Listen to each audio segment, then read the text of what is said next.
But enough of this palaver. Let's get the show on the road. Hi. The gang is strolling in. All sorts of issues this morning here in New York City. Yes. It's snowy, it's icy. Could I have a phone screen, please? Uh-oh. Here? What happened? If it's possible. Usually I get, I can see who's on the phones, but I don't know what to touch. I'm a retard. Is it a button? Yeah. All right, we'll fix it next, during the break or something.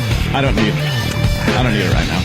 It's just more of a convenience than a necessity for me. Hi, Yini. Me. It's cold out. It's, we've had car crashes today. People had to take trains instead of jumping their cars. Yeah. People are strolling in early. And had to get in early to be responsible. Oh. I guess the snow is north and west of the city? Yeah, but... I know it's snowing here in Manhattan. I'm not stupid, but it's a lot worse north and west. Yeah, here's the deal. I think for the majority of the rush hour, by that time it's going to be okay, but we're kind of like the pioneers whenever there's these early morning snowstorms. Yeah. And we all take different modes of transportation. Some walk, right. Some take the subways, some take cabs. Yeah. I drive, pretty good distance from Long Island. So we all have a little smorgasbord of what it's like in those circumstances. I actually drove like a human being today, pretty civilized, and it was really treacherous out there, even in what I like to call the SUV lane, which is the get out of the left lane if you're in a Toyota. Get the F out of the way lane. Get out of the way. If you want to drive and plow into a wall... But you're a responsible driver when it's snowing and icing. You're slowing it down and stuff a little bit. I'm like 70. Yeah, that's slow. I take it easy. Yeah, absolutely. But I like your observation that we're pioneers. Yeah, we're pioneers. We're the ones that have the first footsteps in the snow if we walk to work. Danny was talking about driving, and he's like, I pull out onto a road, and I'm the first set of tire tracks. And I'm the guy. Snow. Someone has to start this. Yeah, I did that this morning as I'm pulling down to the first stop sign, which is kind of on a downhill. Yeah. So, you kind of tap the brakes. You make sure you're not going to slide right down the hill through the intersection. I'm looking and going, there's no tire tracks. There hasn't been tire tracks. Mm-hmm. Like, I'm the first guy to drive down this and try and test this crap out. You ever drive down a street like that and realize, oh my God, I'm on the sidewalk? You have no idea where anything is really. Yeah, you have no idea. That happened on the expressway because the expressway was completely covered in snow. Right. And people they can't quite gauge where the lanes are. Yeah. And I'm looking at the guy next to me, and he's got the dotted white lines like right in the middle of his car for some lane or another. I'm in the HOV lane, but he's so far over into the left lane that I think I'm on the shoulder of the HOV lane. I have no idea. Between like 3 and 6, it's make your own lane. Make your own lanes. They can't pull you over for that. Make your own way. Yeah, you're a pioneer. That's it. That's a great way to look at it. And we got John Montone as a fan of the show. He does street stuff for Wins here in New York. Yeah, local news station. He was scolding some guy. He was using the radio station to scold. To yell at some dude. I listen to Wins on the way in, get my news, and traffic and weather and things like that. And John Montone is the guy that they send out. He's the guy on the street. We've had him on the show before. Sure. And he has this voice, and his ending, his little tag on all of his stories is whatever the guy that he's interviewing just said. Yeah. It's like, well, it's going to be a tough drive. A tough drive. Indeed. Yeah. A tough Throws drive. in one of those dumb words at the end. We're just going to have to suck it up and get ourselves to work. Suck it up and get ourselves to work. Indeed.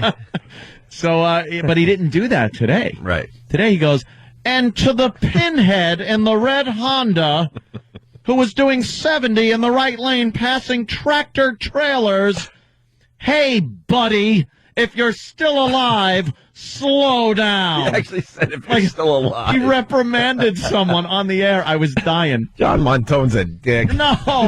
John Montone rules. I listen every day. Yeah, we like him. He's all right. It was so funny to hear him calling someone out. Hey, buddy. Pinhead. Pally. He said, pinhead, bud. Hey, you. Nice. So, there you go. Made it in. Yeah, well, somebody's got a little red raspberry on their noggin. If you look over there. Wait, that's from this morning, Who do Danny? you think it was from? Yeah. Well, why are you here? Because I'm all right.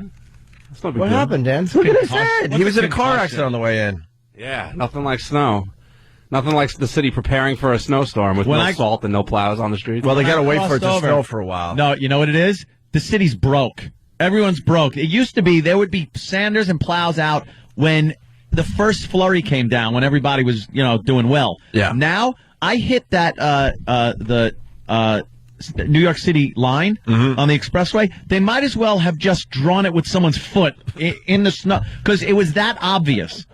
You hit it, and all of a sudden, nothing was plowed or salted. They should have a huge sign. You're on your own now. You're on your own. Good luck. To be honest, I've never, I've lived in New York my entire life, so I've seen plenty of snowstorms. I've never seen the roads so poorly planned for. And there's not a lot of snow on the ground. There really isn't. But there's nothing. They didn't salt? No salt, no plows. Because they usually throw that salt down early. They do that. Dude, we used to make fun of how they would say, oh, my God, there's going to be this big snowstorm. And before the first, flake came down, the salters are out there. The news is talking to the salting trucks. Today, nothing. Ungats, as my relatives used to say. The main highways aren't so bad because there's traffic here and there, so the cars trudging through it just kind of makes it slushy and wet, which is no big deal.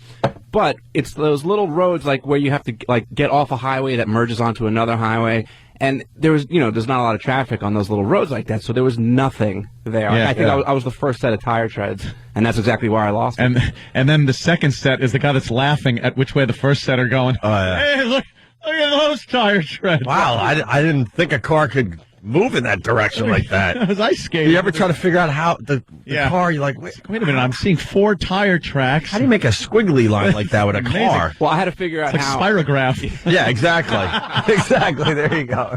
I had to figure out how, once my car started, because I thought I was going to have to call a tow truck or something. So once it started, I had to figure out how I was going to get back on the road and not get into a car accident again, because I was completely turned the other way at this point, so I had to try to maneuver my car.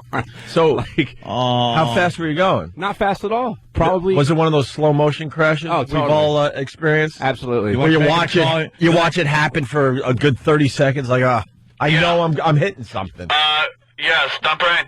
Yeah, I'm going to be in a little late. Yeah. No, I'm having an accident. No, I haven't had it yet. It's happening. But there's nothing else I could do. Yeah.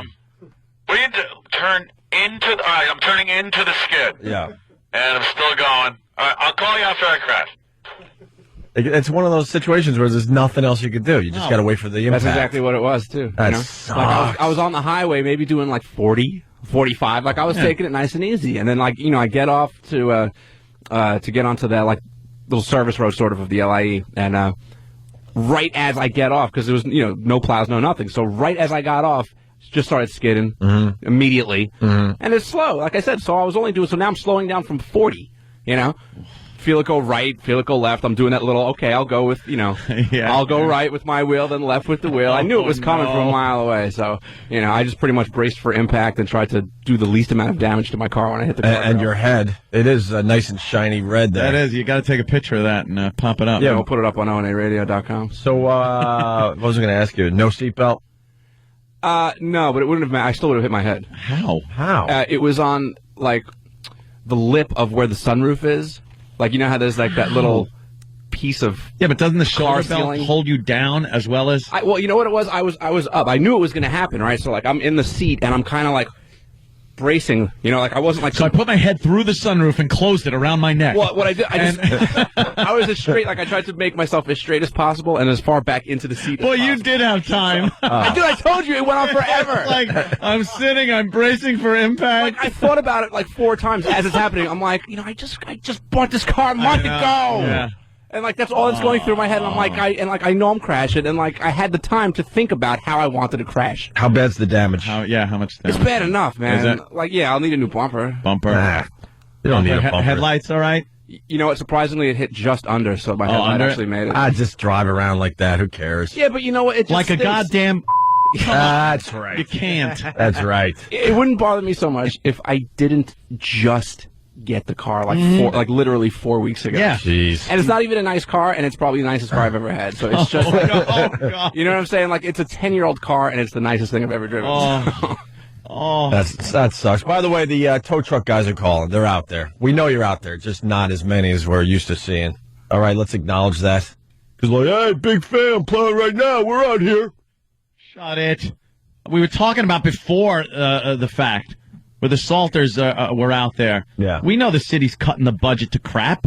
There's an article in the paper today about the fear that New York City is going to go back to the 70s, the New York City of the 70s, as we all remember was just a paradise if you were a pimp, a hoe, a drug dealer, a drug addict, muggers. Giuliani, when we were prosperous, turned New York City into what it turned into, which was a great tourist attraction, one of the safest cities to visit. You're not one of those guys that believe that one guy makes all the difference in the world, do you? I mean, you're not one of those, right? I think it always comes down to the economy, and then the guy happens to be in that position at the right time. Right. You need the guy, but you also need the circumstance. But it's not fair that Giuliani gets all that credit because the economy was just amazing. No, the economy had been good under other administrations, and then just, we were coming out of a lot of crap financially when Dinkins got in, and he just wasn't the guy to instate a lot of the things that Giuliani did. Giuliani did a great job of cleaning up New York City. Right. Whether you like it now or don't, crime is at the lowest it's ever been. It's coming back up now. A little bit. Coming back is crime to New York City. A little bit. Yeah. But as far as a quality of life, they called it, those things, they really did help because it brought tourism back. People weren't afraid to come to New York. It brought businesses in, and now people are afraid it's going to go back because the city's broke. I don't know who's glazing this over. Bloomberg's kind of like, well, we need to do this or we're going to have problems. We're in the decay right now. No, not yet. They put a paint job on the whole city. Did they? Hoping people aren't going to notice yet. You know what you notice? You put a nice fresh coat of paint on everything. You notice the paint peeling is what you notice. You also notice, look at billboards. You see ads for movies that came out in the summer. Dude, I'm glad you said that. It means that they're not selling ad space. Wait, I was in a cab yesterday on the way home. There was one of those tour buses advertising the Christmas show. Yeah. And I'm like, wow. I was thinking the exact same thing. I'm like, man, ad dollars are way down if they can't find another client for this bus. It still has Santa Claus on the side. Ad dollars down. I've noticed, which is a good thing also, not as many cops on the road, just sitting there waiting to ticket you. I guess there's more profitable things they could be doing. I don't know. Or they just cut them back so much. Well, it's good for us. I think they're just giving tickets from the stupid ticket people, not the real cops. It's just a lot of these little things you start seeing and going, Well, you said that you saw a guy with a rag the other day. Oh, yeah. That's a sign. Yep, guy, he had a rag. Dirty in his rag. hand, starts spitting on it to clean your windshield. Well, he just started wiping some guy's window. Mine? Excuse me. No. Never happened. They know 4 cars away not to come near my car. And I have heavy things in my car to throw at them. I'll throw it right at their face and then speed away like a coward. Of course. But we at all least do I'll that, get though. my shot in. Yeah. But no, this guy started wiping a guy's window down. And then he goes to the driver's side and puts his hand out for change. It's You know what Rudy used to do? He used to ride around in a black SUV. He would have guys take him around at night, unmarked. No one knew it was the mayor. And he would have these guys take him around the city, and he would see what was really going on. Yeah. And he would point out what he wanted done. But he really saw it close. Why doesn't the governor do that? Oh, Wow. oh damn it. Oh, boy. No. Want to apologize to the governor of the state of New York. He did, actually. They tied him to the roof like a piece of luggage. Just peeked around and yelled, "What's happening?" There's more homeless out there. Yeah. In my neighborhood, not a lot, but you're starting to see businesses closing down. Yep. Not a lot, but just here and it's sprinkled right now. Doesn't but happen you're overnight. Bing, bing over here, and all of a sudden graffiti. I don't know why that happens. You close your doors, graffiti the next day. Doesn't happen overnight, but Why don't the graffiti people just do it while the business is still in business? I never understood that. then they cover it up real quick. You think? Yeah, you want your tag up there for a while. Yeah. What's yours? Opie Radio on Twitter. Oh, good one. Actually, I took a picture of a homeless guy, just I don't even know if my picture did it justice. I was at the Red Eye Grill having a really nice lunch, and I look out the window, and I'm like, wow, there's a homeless guy. And we've all seen the homeless guy go into the garbage and try to find some stuff. Yeah. And usually they put it in their bag and they walk away. This guy was in full chow mode. Just munching. Full chow mode. Just munching. In the garbage. Yes. That's a life-size rat. Yes. That's a rat man. And no one, and all the business people, because it's Midtown, they're just walking by like it's nothing. They've seen it all in this town. But this guy, just scooping with his hand. It had to be some kind of Chinese food or something, and just shoveling it into his. You know what the trouble is? You're in a dumpster an hour later.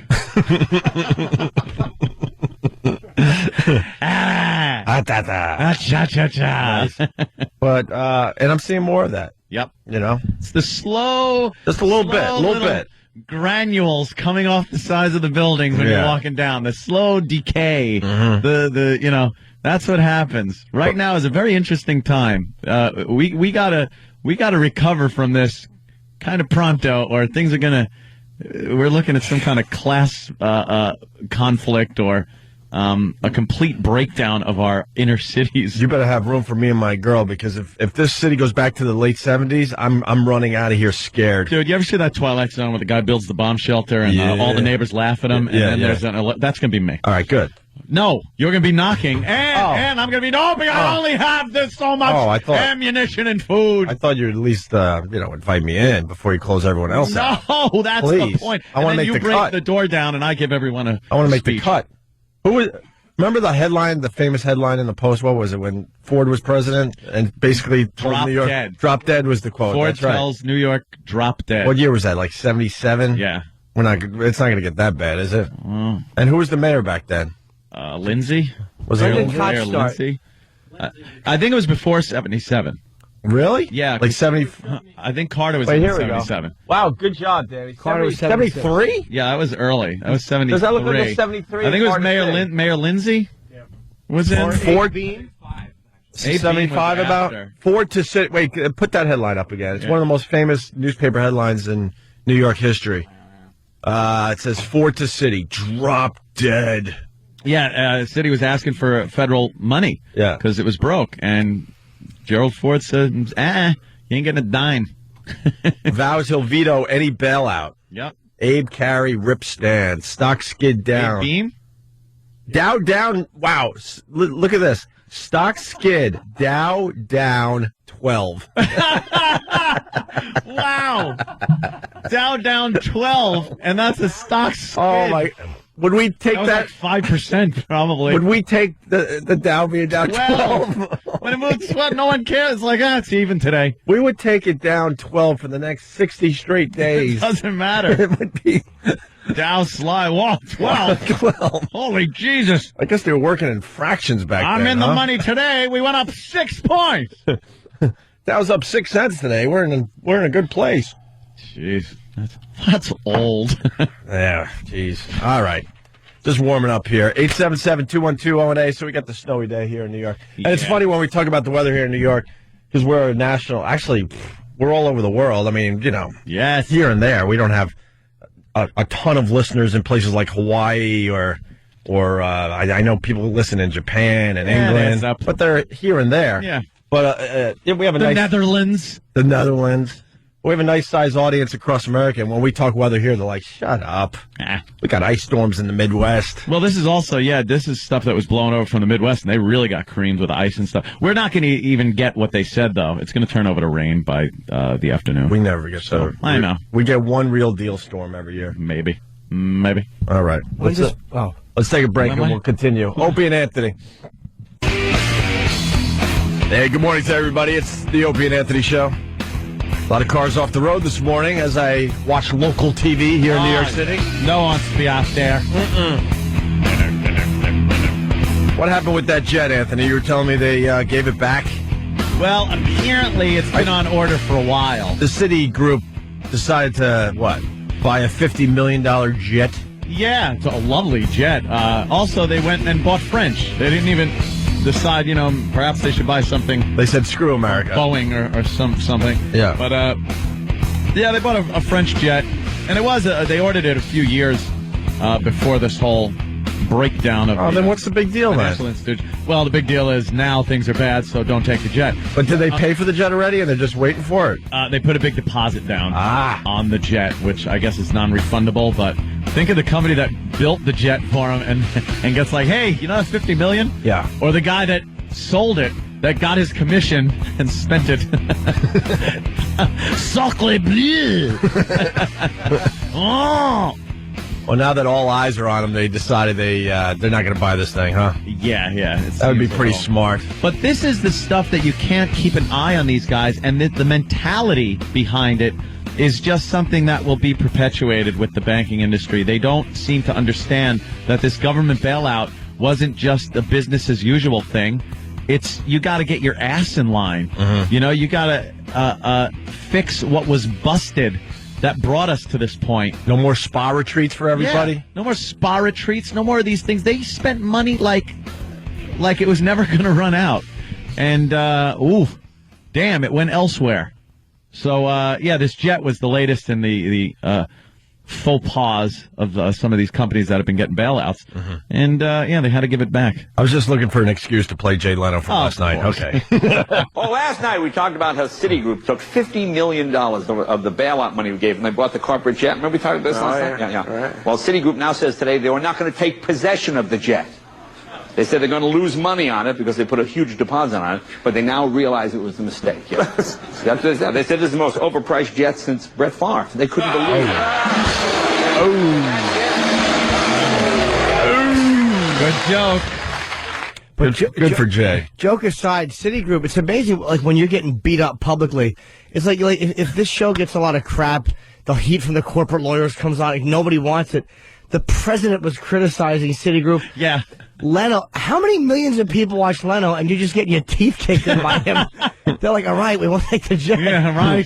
Cancel the jet. Publicly shame them. That's all that works. And you know they were probably like behind those big closed doors, just going. Hurrah, hurrah, hey, we went with the leather seats on the jet. We got the little wet bar in there. Can't wait to tell them like what they're going to do with the jet story. We're going to fly down to the Super Bowl. We're going to do this. Wait, the president said what? No jet.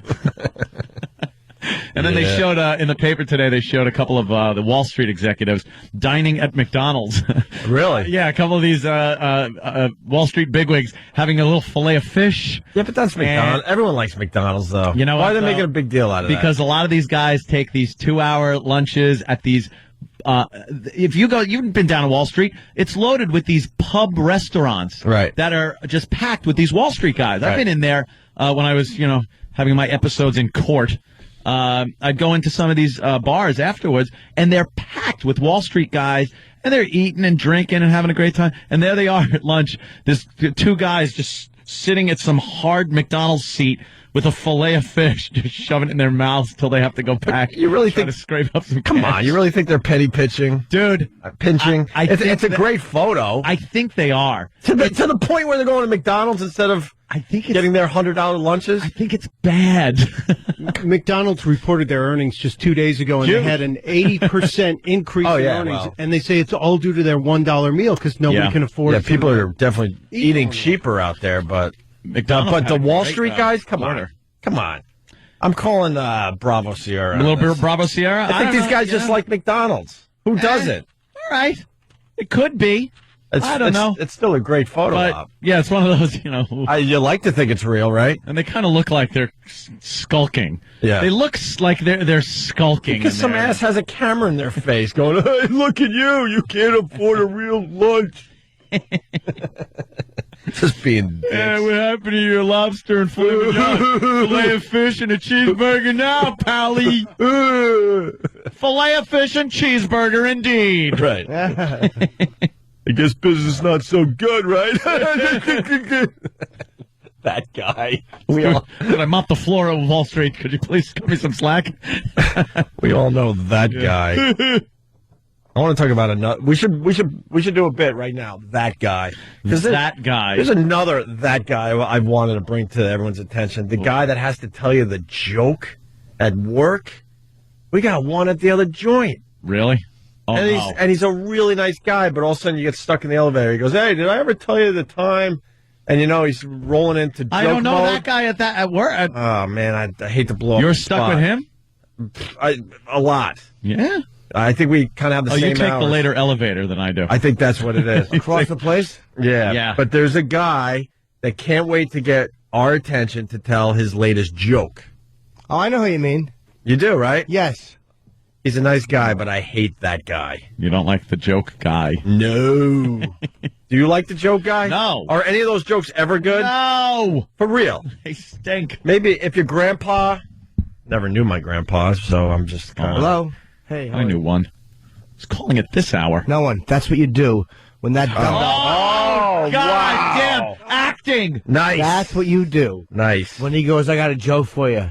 It's not... Mr. Fabersham, I'm taking your call. You pick up the phone No. and you pretend someone just called That's you. a good one. If they said, I got a joke for you, that would be a lot smoother. It's usually like, hey, I ever tell... And then you realize... You thought he was just telling you something that was happening in his life, and it's like, no, oh my God, he's setting up a joke. Second you realize it's a joke. One finger up, phone to your ear. Yeah. That's a good one, Jimmy. Yeah. And then the call lasts the whole time. And you're like, I'll catch... And you're gone. I mean, when you got, like, grandpas, the older generation, when they go with the joke, it's okay. Yeah. I don't mind that. With the C word punchline, especially when grandma tells me those. Oh, well, it's usually usually some racist joke from and it's about your mom. All right. So we'll talk about that guy today. There's a few of those out there. We used to have a bit, remember the arm around the guy? Yeah. That's one of that guy's kind of guy. I hate that guy, too. It's the guy at the ball game, at movies, whatever, if you don't leave the one-seat homo buffer that most adolescents and young adults use. But then after a while, you kind of grow out of the one-seat homo buffer at the movie theater. But then you got to worry about arm around the guy. This is the guy that will sit, even at like a dinner at a restaurant. He's generally your friend in some way, shape, or form. It's easy to go business associate. But it's easy to go gay with this thing. No, it's not about being gay. But we're not going there for once. This is guys are straight. But they have to do what they got to be Anthony's your describing. buddy, and in order to be your pal, it's not really your friend because none of us would do that to each other because we're like close enough friends. It's a guy that's like on the periphery of your friendship, perhaps a business associate, something like that, and he's got to lean over and put his arm around your chair back. Yeah. And kind of like talks to you like that. It's not really touching you. He's not, but it's look. We all know that around the guy. We all know that feels comfortable.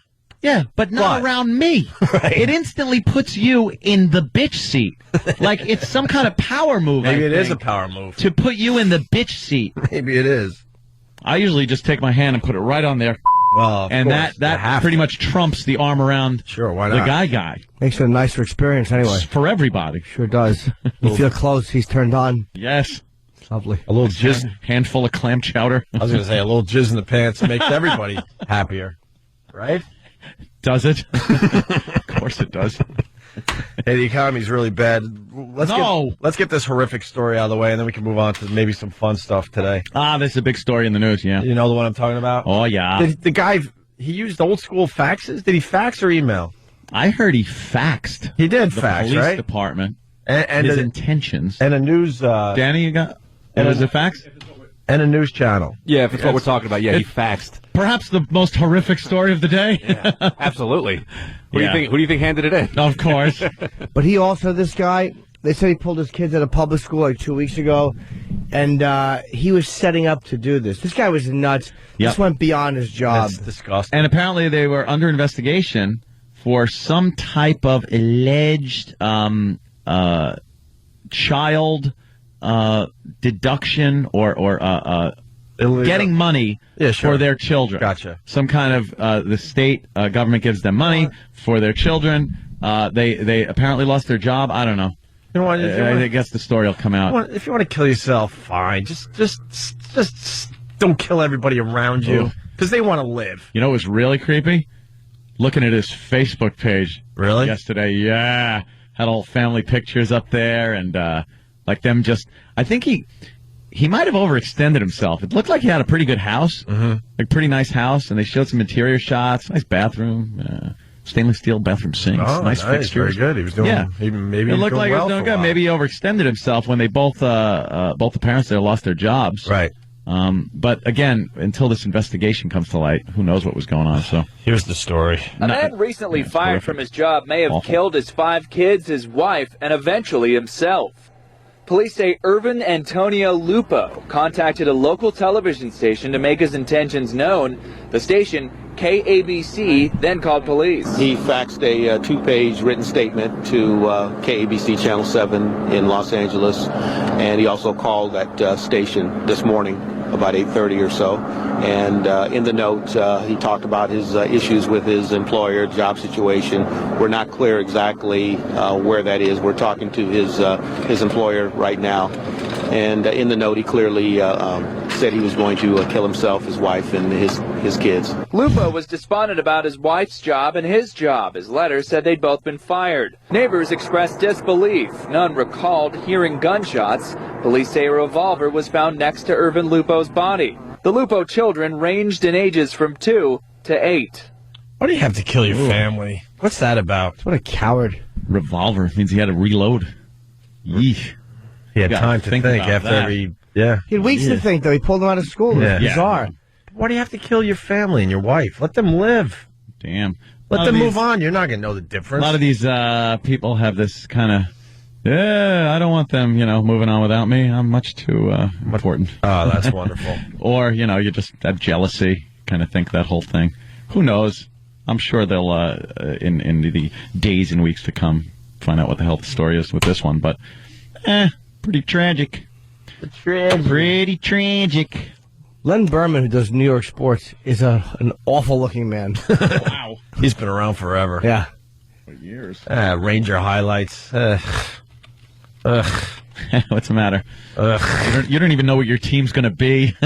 This is the first time Islander fan, and I'm embarrassed to say this because I'm gonna catch S for this, but I have season tickets. I can't tell you the last game I went to. Really? They've barely won since early December. At this point, I don't want them to win another game because then, we'll get a nice draft pick. But it's just horrendous what's happening to the Islanders. Horrendous. Awful. It's a building century. It's tough to be a fan. I'm not even going to lie. Yeah. It's tough year after year after year. A couple of years ago, we were seemed like we were on the way up and then right back down. Yeah, I remember that. You were all excited going to all the games, and actually, it was like this kind of actually made the playoffs. A vibe. There was a vibe like there was when they were, Stanley Cup champs forever. And then, you know how bad your team sucks if you don't make the playoffs. In hockey, they allow everyone in the playoffs. Yeah, pretty much. How many teams don't make the playoffs? 4, maybe. Whatever. And then they got Super Bowl coverage. 3 and the Islanders. Yeah, pretty much who doesn't make it. Got Super Bowl coverage, and there was. I was thinking about that last night, and we had talked about it briefly yesterday. There is no hype, when we talked about it yesterday, I didn't realize that it's this Sunday. Mm-hmm. And normally, at least 2 weeks out, you are seeing nothing but hype. I mean, there's radio stations doing contests for ticket giveaways. TV is talking about the appliance stores are pushing their big screens for the big game and this, that, the other. Dude, nothing. There is no vibe on this at all. Are you getting the feeling that everything... End of society? Not end of society, but close. That Anarchy? Everything we are used to and know is going away? Everything we're used to and we know is going away. Not like drastically, but presidency. But we grew up with newspapers, and that's almost a joke now. Yeah. Newspapers are folding. You think this is a big click up? You know how things are gradual, and then you have a click up in technology or industry, things that happened in the early 1900s with the industrialization. Right. This is maybe one of those clicks where that'd be nice to live through one of those. Drastic change that we are like as obsolete as the people were. We're on the bubble there, my brother. It's just an overall feeling. Newspapers going away. We were talking about cell phones, where it's almost a joke to actually call someone on your cell phone. No one does that. No. It's all about texting and emailing and whatnot.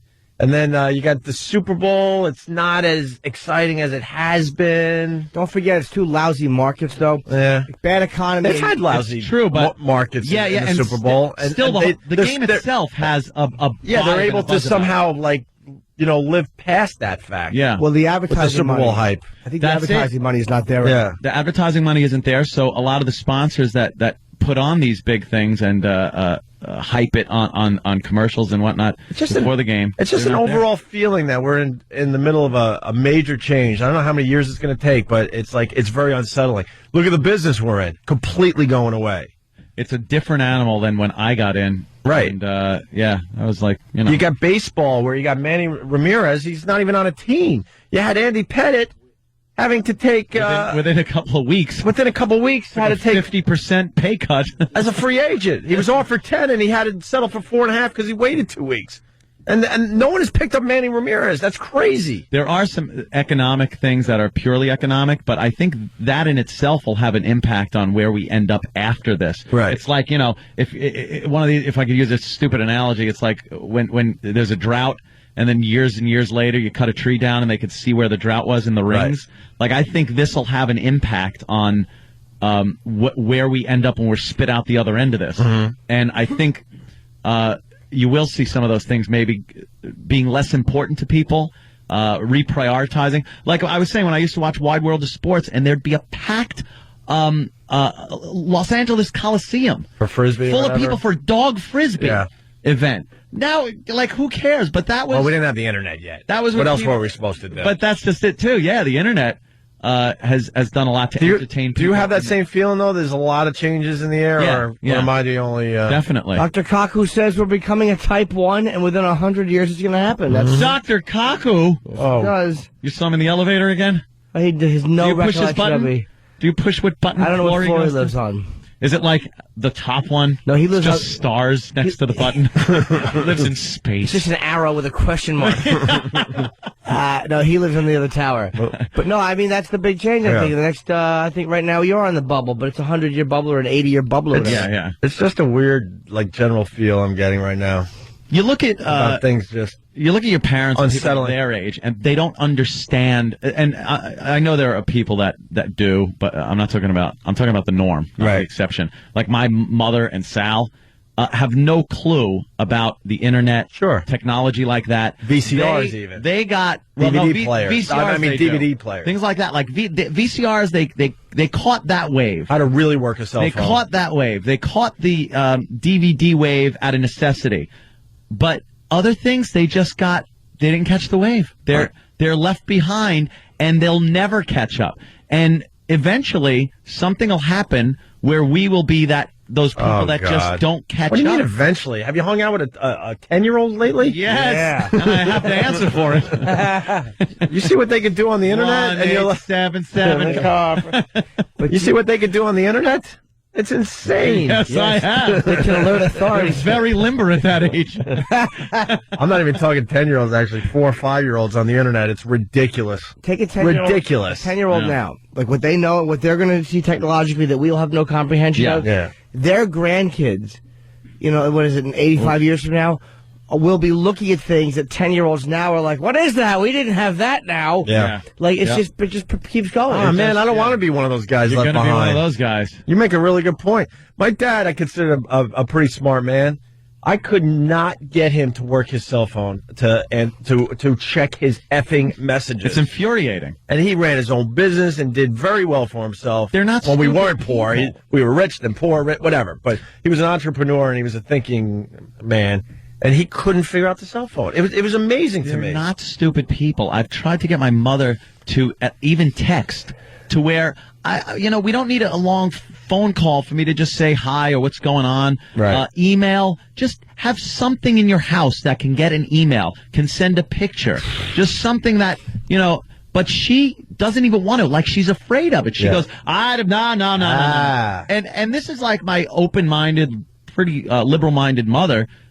She just doesn't want to know. They're scared of being swallowed up by it or overwhelmed by it. Yeah, it's really weird. Like, this thing, exactly. I'll never get it. It's like looking into this giant new opening a door and all you see is just machines. And you're close. If you don't try it, you don't have to worry that you're not going to understand it. Yeah. There's always an element of doubt that, well, if I did, I'd do with it. But if you try it and don't understand it, then you realize how out of the loop you are. You want to just stay comfortable. Yeah. You know what I mean? Learning new stuff, changing yourself. That's a scary thing. Yeah. It's always a scary thing. Here's another thing. Overall feel, I mean, we could. I was going to say without getting in too deep into it, but we could, certainly. We have a president, unlike any president that came before him in recent... Say that again. Well, he's going to be like a very different president than what we're used to. Yeah. Whether you like the past presidents or not. There's guys you like, then there's guys you hate it, but we're sort of the same guy, more or less. I know I'm generalizing maybe a little too much, but this guy is way different than what we're used to. He's trying. Yeah. I think they're really trying to beat him down, though. Well, they're going to try to beat him down. They're like, all right, business as usual. We don't like your bill. We're going to see what happens. Yeah. But it goes with this general thing I'm talking about, where there just seems to be a lot of changes in the air. A lot of things are changing. I like the fact that he's doing something with stem cells. I don't like the Guantanamo Bay move at all. No, I don't like that. I don't like this business as usual, pork-loaded, earmark, bull crap stimulus program that to me is business as usual. He's talking about transparency and everything, and then the stimulus package has billions of dollars earmarked for things that will not help the economy. That whole stimulus package is to help the economy, and they're ready to give money to people that don't pay taxes as a rebate. That's called welfare. They're ready to give perhaps upwards of $4 billion to Acorn, that friggin' the people that got behind him during the election. The two black guys that were standing out front of that polling place. Yeah. They were part of the Acorn? They're like a community activist thing. That is not going to help the economy. $200 million earmarked for low-income family planning. Now, as a president in a sound economy, all right, let her rip. Okay, you son of a bitch. Just because I'm talking a little... No, just turn off your phone and continue. I'm sorry, Ed. My phone wasn't on. 400 million? What were you saying? $200 million earmarked for... For what? What happened? You're going to hit that goddamn button. I'm not. I don't have a button. Go ahead. Continue talking. For low-income family planning. What? Low-income family planning. That doesn't help it. If you're in a sound economy and you're a president that wants to do that, then you do it. In this, if it's a stimulus package, have everything directed towards helping the economy. That don't do it right now. But it will help in a couple of years. Will it? Yeah, because he's got 4 years before his first term is up. So... Oh, my God. I swear. I'm just going to hold my grapefruit and pet it like it's pet a kid. But it doesn't matter. I finally came up with a defense. I'm really happy. If you're not pumping out babies, that's saving us money. I like it. You think $200 million to a family planning, low-income family planning, is actually going to help? Abortions and rubbers? You bet it will. Give them $300 million. It ain't gonna help. There's got to be a lifestyle change there. I agree too. That I don't think just handing out condoms and it doesn't. That doesn't help. I'm sorry. Come out with a new way to change. They're also trying to make up, I think, too, because Bush's administration, I think, for anyone, like, a lot of federal funding completely stopped for any people that were, like, even offering abortion or counseling on it. Like, they were really bad with that, so this might just be making up for some of that.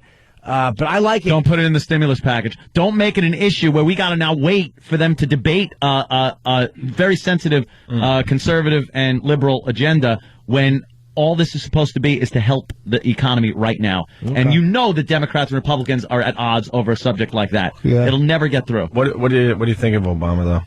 And what he's doing so far? Who? Barry Hussein? What? You mean Barry Hussein? No, it's Barack. It's Barry Hussein. Barack Obama. Barry Hussein. What do you think of him so far? Not enough time's gone by. I'm not letting you hit me with that goddamn phone. My finger's on it. Barry. Hey. Barry Hussein. Hey. He's our president, Barry Hussein. Opie and Anthony. All right. Just around midnight. Opie and Anthony. I just been informed that we lost our big TV. Now, you might be saying to yourself out there in Radio Land, what's the big deal? Well, we've been telling you guys for the last, 6 months that things are slowly but surely falling apart here. Yeah. In this studio here in New York City. And we're completely convinced one day just nothing's going to work, and that'll be the end of our show. Yeah. It's hanging on the wall. Yeah. And it's off. 60-inch Panasonic, right? Yeah, it's a nice TV. It's an impressive TV. If you've been following along, though, we've been losing, a DVD player here. They're duct taping this over here. We still got the same board that Howard Stern used many, many years ago in front of us. Nothing has been updated. I mean, we're looking at appliances and equipment that has wood. Yeah, it's actual wood in 2009. Yeah, it's encased in wood. That's how old this stuff is, and they're not bothering to fix anything at this point. That's how bad radio's gotten. And now we have officially lost the large screen TV, and I'll tell you why we officially lost it, because they were quoted at, what, $1,300 to fix it? Yeah. That ain't happening. Power supply problem. That ain't happening. Give me the baseball. The paperwork coming for Wait, us. Yeah. power supply problem? What's that mean? Yeah, they have to replace the entire power supply. It has an intermittent problem, and that's $1,300. So why isn't it covered under warranty? No, it's older than... that thing is old. That looks a bit on the old side. Well, they were sponsors, so why don't they just fix it? Were. Definitive. So you did put in that word that was so important to what you said. Were. There were a lot of people that were sponsors a year ago in radio. They all also were sponsors. Yeah. I'm hoping this TV is owned by 1877 Cars for Kids. Yeah, then we'll get it fixed. Yeah. So another piece of equipment down. It's slowly but surely going to happen to us. You watch. Speaking of equipment, I got to thank Sam. Yeah, I'm just bringing this to everyone's attention because I think everybody has been there. My girl's laptop just crapped out yesterday. Yeah. 3 years of stuff on her Mac. It was a Mac. It was a MacBook. Thank God it was backed up, because when that happens normally, you lose everything. Yeah. Well, so thank God you guys are smart enough to back all that up. You put on external hard drives. Yeah. Well, you know what? And off-site, yeah, you pop your pictures up on like photo dump or something like that. Exactly. In case of a fire or something. All right, so let's move on. What do you? well, that's what responsible people do. You know? What? Wait. There's And, more to this story? let's and just like a lot of people out there, Hams. I know, and just like a lot of people out there, we said many times, like, you know what, we got to back up these computers. We'll get to it. And yesterday was the day it went dead. Gray screen, folder, question mark. And she lost everything from the last 3 years. Pictures. Every picture. Screenplays, all sorts of stuff. Stuff she's that's writing, all my kinds God. of good. She's freaking out? Oh, my God. Her whole iTunes library. Danny's bump on his head is, where's that going up, Danny? That's a good one. Are you? I'm sorry, but Jesus Christ. That was, that's Twitter. a Three Stooges bump. I see that Danny is, you're doing the Twitter. Nice. Someone linked me to it. Let me pull it up for you. Huh? Wow. And it's going up on ONA.com? That is ONARadio.com, excuse me. ONARadio.com. That's a nice like Wolverine bump. from the X-Men without the skill or agility or build. Yeah. Exactly. Without the muscles, witty remarks, Huge jack-off. nice facial hair. That's a nice bump on your head there, buddy. Very impressive. Oh, you could get to it through Not Sam's Twitter account. Yeah, no, and I'm sure. Should I try? Hugh Jack Daniels. That's a good one, too. See the comedy? Yeah. Right. He's cracking up. He got it. He got it. Danny, send me the picture. I'll throw it up on my Twitter account, too. I'll send it out to my followers, Opie Radio on Twitter. Yes, Jimmy. You guys didn't back it up on the... No, so... For all 3 years of her stuff, just like that, right? And we go to the Mac store. Two guys go, you are so effed. They could do some of that CSI stuff, and that's not even a guarantee. You understand some of that CSI stuff where they have to take the hard drive into a special environment, I guess? Yeah, well, they got to open up the case Right. sometimes and, take it out that way. But the thing is, we talked about this yesterday when we were leaving, and I was saying to you, it's rare these days that you have a hard drive crash where everything's unrecoverable. A lot of times it's power supply, like the stupid TV, right, or things like that. And if you can get to the hard drive, put the hard drive in another unit, you're fine. So when you told me that the guy said, this thing is done, I'm like, what? That doesn't... Two guys at the Mac store. So you should start wearing one of those powder blue shirts and walk around the Mac store and help people out. I'm too busy dressing like G.I. Joe every day, apparently. I noticed this morning, I really do have a problem. Not to get off track for too much. It's all good. Don't worry about it. I dress like G.I. Joe every day now. I'm a cartoon character with a closet full of the same military clothing. You have the same kinky, awful hair he does, the kung fu grip on your right hand. Kung fu grip. It's right around of course. The good parts. Of course the naughty bits. You're smuggling arms to somebody out there. Yeah, I look like an arms smuggler, a Cuban a freedom fighter. A queer. Okay. Sure. That's a good one. Yeah, look at G.I. Joe. Danny had a great picture of G.I. Joe up there. And look at me. I am dressed the same. Yeah, you like that green I have color. A green wooden footlocker at the foot of my bed. So I really am crazy. Is it unlocked? Of course it is. Oh, no, there's no donut in there, though. Please, please, Sarge. I want to dump it on the floor and examine it. Let's make sure nothing's missing. But dude, you're knocking on the floor. So we go to the Mac store. They said you're effed. They looked at it and said, this, just like you were saying, I thought they were going to say that. They're like, no, you're done. Maybe if you go one of those places where they specialize in this, and you could spend up to $1,000, $2,000, and it's still not guaranteed that they'll get any of your data back. Was she devastated? Devastated. It was a rough day in the Hughes household. Oof. And well, that sounds weird when you say that. I know it is. I still have a hard time saying wife. Household. His wife sounds just so like. So did old. I don't know. But anyway, so I go, you know what? We're not giving up hope. And Sam happened to be around, so we gave the laptop to Sam, and Sam says, I might know a guy where I live, and let's give it a shot. Anyway, later on in the afternoon, Sam calls up and goes, you're not going to believe this, but I was messing around doing some stuff, and I was able to turn the computer back on, and it powered right up. So he grabbed his external hard drive and got all her stuff off the thing, and then the thing crapped out again, and he can't turn it back on whatsoever, even doing the same little tricks he was doing. He had a small window of opportunity. Yeah. We totally lucked out. The static electricity in his hair powered up the computer for a limited time. That's funny. It probably is a power supply issue, though. You're right. Maybe they didn't think to look for that. Well, those mother effers, because this is 3 years of stuff. And then I'm at the Mac store, and they're like, you joined the statistic of people that learn the hard way, and now we'll back up everything. You're going to join the statistic of people that lose their teeth to a laptop. Yeah.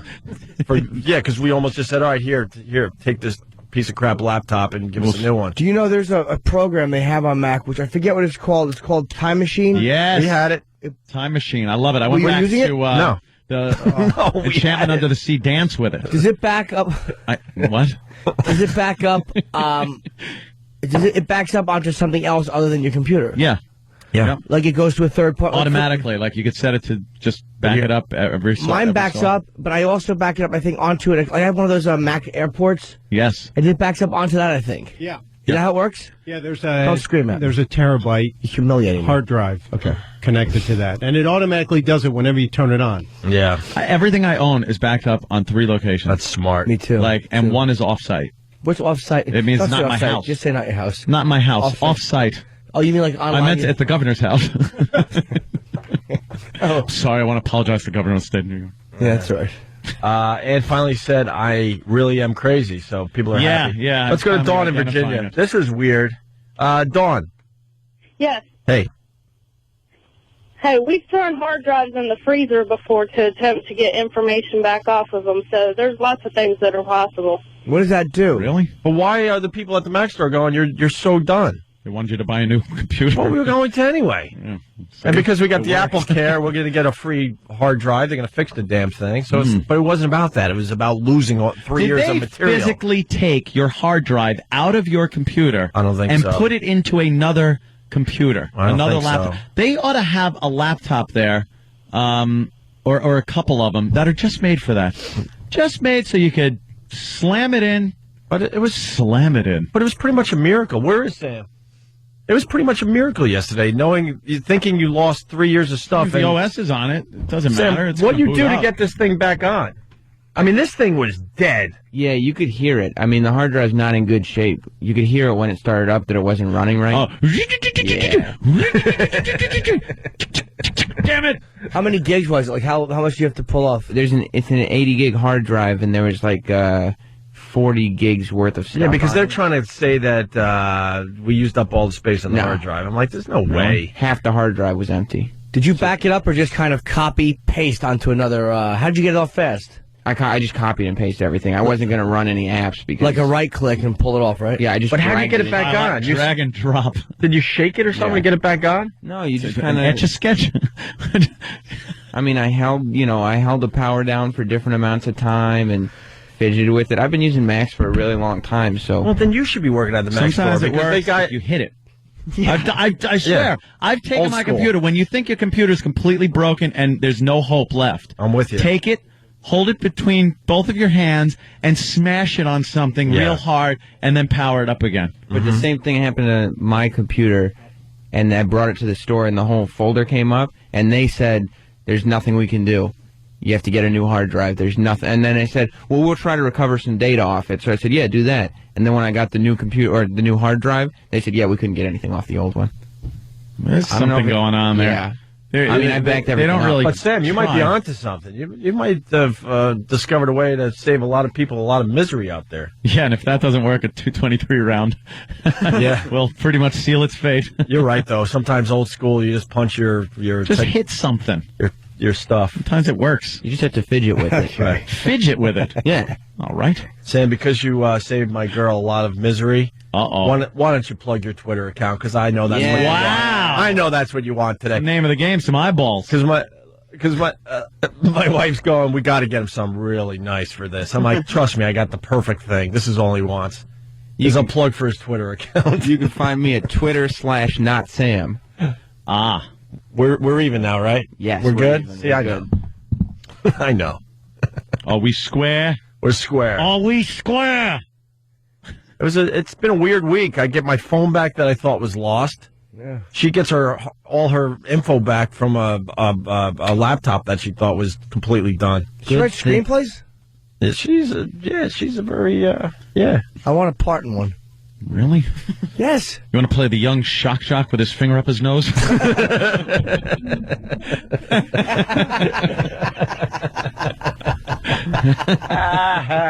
I just got beat. You penny.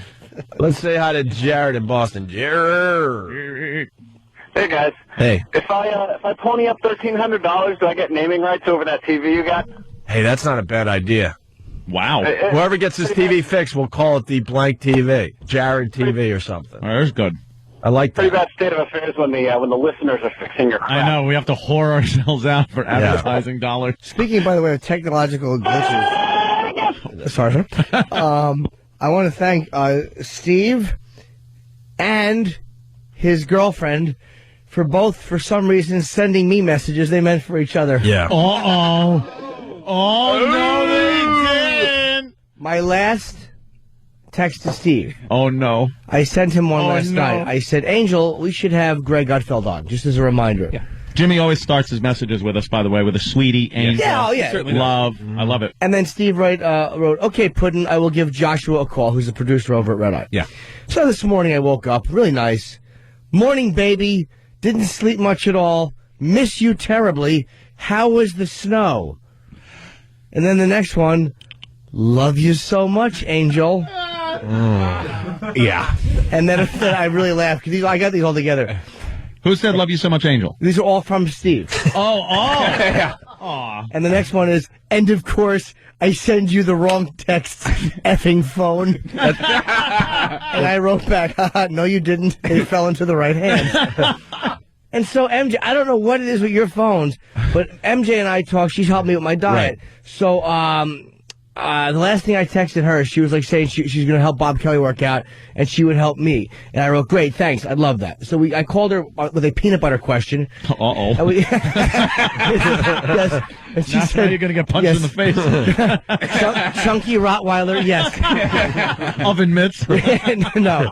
I was in the supermarket, and the call got dropped. So she She wrote back, sorry, lost you, tried calling back. As long as I'm near my phone, I'm always available to help you. And then this morning I get one, good morning, my love. Snow wasn't as bad as expected. Could have come home last night. I'll be home tonight to rub your back and twirl your hair so you can sleep well. Love you too, baby. That I didn't know. And I wrote back, I am looking forward to that. although my crew cut will make it difficult. But I like the fact that she's going to twirl his hair. That's the favorite part, because she means his back hair. Yes. Dear Lebanese idiots.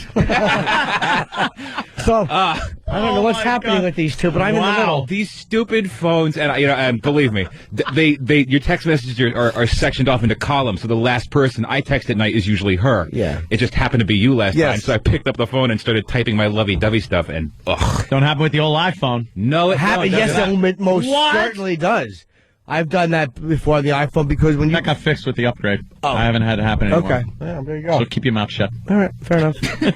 That's really funny. Oh, dude. That's really good. What a couple of little sweetie pies. I know. Yeah. I miss you too, love. It was snowing. I want to curl your back hair and braid it. I miss you, MJ. I want to just rub your ankles. What? What's wrong with these two? They're all nice. It bugs me. I was hoping for some. I wish I would have gotten some savage messages. Horrid, right? All right.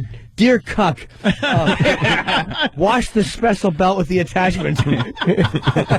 You'll get yours later. Those get sent much later in the evening.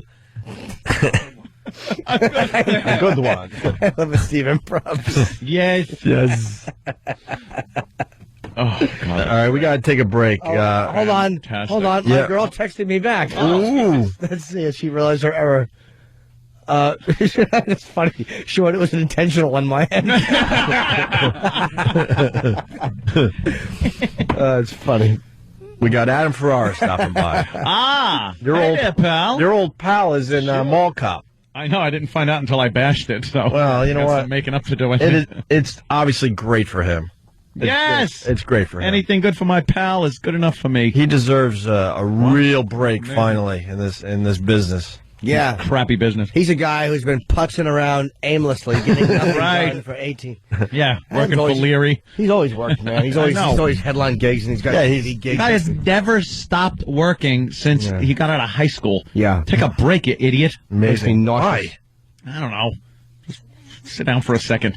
That's the hyper. This isn't the time for him to take a break. Take a seat. This is, he's on his way up big. He's on a hit movie. A huge hit movie. Even when he comes over the house, it's like he doesn't know where a chair is. Just sit down for a minute. He's a little fidgety. Love of God. He doesn't know how to sit. I know. So Adam will join the program at 8. Speaking of movies, we got a great Steve Martin update for Jimmy, because Jimmy just loves Steve Martin. Yeah, I was reading. Who's going to be on SNL, I think, this Saturday. Oh, wow. He's probably hosted more times than anyone else. Oh, boy, I bet you he has. He's been very... so exciting. He can be very funny when he wants, but... Planes, Trains, and Automobile. Now, I haven't... You know something? I haven't found him funny or relevant for many years, but I haven't really seen any. I saw that stupid...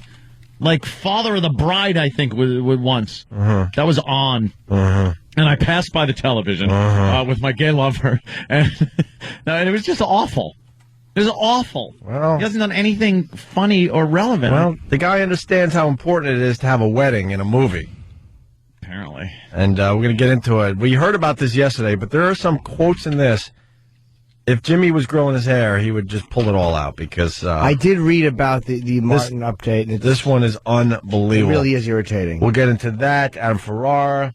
And look what I do for Danny. Danny got in a car accident this morning, right? I sure did. Right?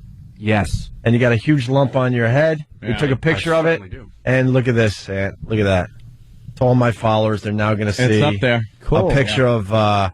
Danny's lumpy head from his car accident. With the BlackBerry, you can do that. Yes, you can. You take a picture, and then I pop it up to all my followers on Twitter. Opie Radio on Twitter. And I'll throw this out there to the fans. If they want to sponsor my bumper, I will rename the bumper of my car if they're willing to replace it. That's good. It's already called the Drunk Protector. And Ant's on Facebook, but you're way behind trying to get... I'm a little behind with getting the people approved. Just relax. It takes a while. I'm working on it, though. Last night I was just clicking away. Click. I think they max out at 5,000 or something like that. Yeah, it's worthless. Is it? I don't know. I'm gonna stop allowing followers in another couple days. I decided. I figured this because I figure I'll get 5,000. It'll top out. That's a perfect number. No, here's the thing though. After 5,000, start another Facebook page. Nope. To get another 5,000. Nope. Now when people start coming in, I'll start just randomly booting people out to see what new blood comes in. That's perfect. People that are useless. I know what you're talking. Can we really talk about this? What? That there'll be 5,000 20-year-old girls? Yes. Eventually? You're booting the 20-year-olds that aren't taking your hint. No. Once a certain birthday hits, goodbye. Had my first legal drink. Goodbye. Jesus. And then eventually it'll be eligible to vote tomorrow. Goodbye. Sweet 16 party. Yeah. Bat mitzvah. Goodbye. I get a bad reputation. Let's go to break with this. Jimmy's all over TV these days. You were on Red Eye last night? Yeah, it was a fun one last night. We got a nice little clip as we go to break. I used to work at McDonald's, and one of our managers started having terrible stomach pains, and she went to the doctor, and he said, "Do you eat a lot of fast food?" And she said, "Yeah, I work at McDonald's. I eat 3 meals a day there." And he said, "Oh, well, that explains it. They put so much tenderizer in their meat that your stomach has actually started to tenderize." Is that a bad thing? The problem with McDonald's is this is why it has a bad reputation. It's because the grimace looks like the growth under the arm of a fat person. I think I've asked you. It's true. Opie and Anthony showing the airports. They're actually taking off at LaGuardia. Yeah. Ugh. After that Sully incident, who would want to take off from LaGuardia to begin with? Especially with the runways all snowy and icy. Two big plane crashes with everyone surviving in a row, because you had that one before Sully. Then you had this, and then you had a FedEx plane that just went down, and the pilot and co-pilot walked away from that one. Who's the FedEx one? I didn't hear about that. Yeah, it was a turboprop, but it was carrying packages, many packages. What happens in that situation? You just sit there and go, what happened to my, Probably all package? that bubble wrap saved those pilots. I made them funny. Jesus. You check your tracking number, it just shows flaming wreckage. Yeah. Although they use the peanuts now. Oh, yeah, sure. Styrofoam. That's a pain in the neck when you get a package.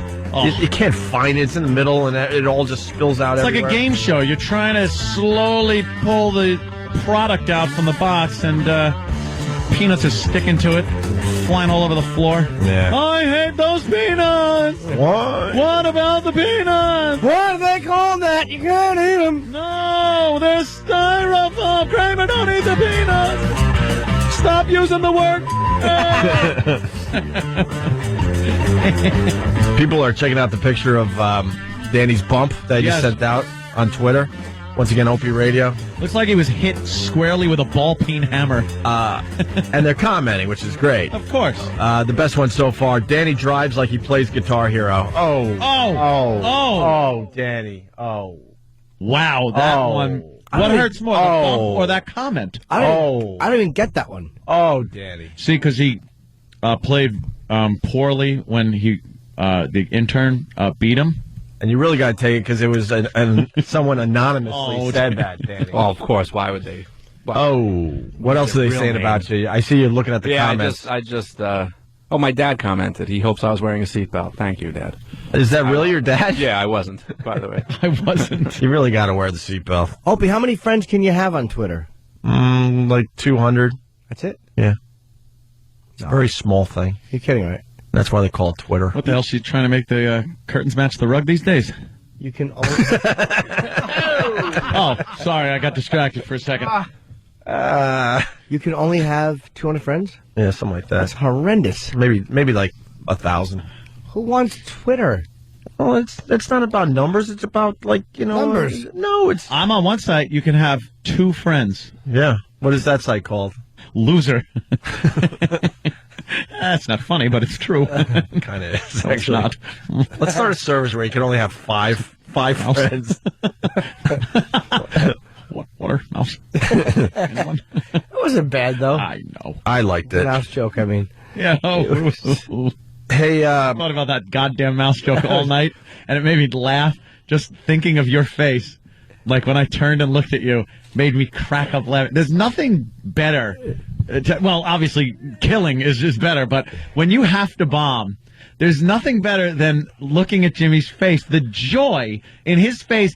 I imagine that same face opening up the bestest Christmas present ever on the bestest Christmas. I undo the bow and I undo the wrapping and I open the thing and there's your face just saying it.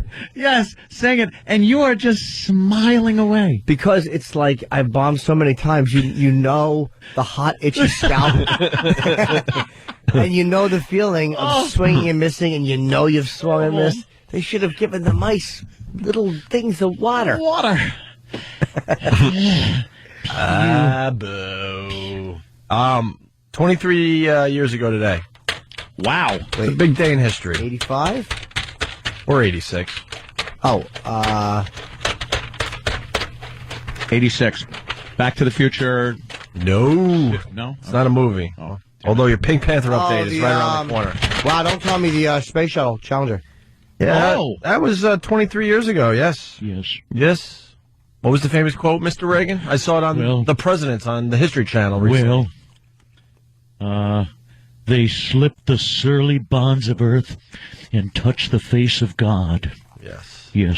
That made everyone feel better. Oh, my God. Yeah. I was like... for a second, like he's giving his speech, he's trying to, help the nation out and stuff, and I'm watching and just kicking back. Of course, it's back then, so, we're too cool for the room, just watching the news, drinking a beer, whatever, man. And then Reagan just gives that speech, and you're like, you give that gasp of like, that gulp. I almost cried. Son of a bitch. It's not even what they did. They broke the clouds and fell. What a lie. He kind of punched it up. Yeah. Jim, can't quite get out there and say that. They broke the clouds. And falled and died. On fire. Oh, God, the families. Yes. Jesus. Yeah. It's funny. I can't believe this. I was in rehab when that happened. That's how I knew. January of 86. Wow, I was in January for a month, yes. It's funny how tragedies make you remember stuff. You know what I remember because of that? You were in rehab. I was going out with an anorexic chick that puked up the fine Red Lobster dinner I bought her. Really? That's what I remember when I think the Challenger explosion. I was in Syracuse. I scraped up money. I told the story a few times. And I was with this girl, liked her a lot, and she was a bit on the thin side.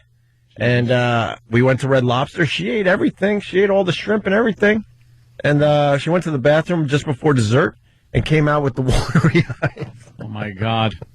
That rotten puke breath that bulimics have. Nice. I knew from that day on, I knew there was an issue, and now I fully understood what anorexia was. I didn't know until then. I was 5 years older than the girls I have sex with now. Oh! Wait. That's terrible. What? Wow, that puts it in perspective. You were 5 years older. I'm kidding. So you were... I was 20 flurf. Yeah, you just dated yourself, man. What? Wouldn't that make you like... myself. I did date myself last night. Oh, come on. Waka waka, jacka jacka. Don't be so fresh. Well, times you're alone. Do you waka waka? What? Are you a man that waka wakas every once in a while? Like a rabbit. You do, right? Oh, these days? That's good. It's good to know. If I'm going, I hate the guys that go, I don't do that. Shut up. We all do it. Jesus Christ. What are you talking about? So blacklight in my house. Look like a Peter Max painting.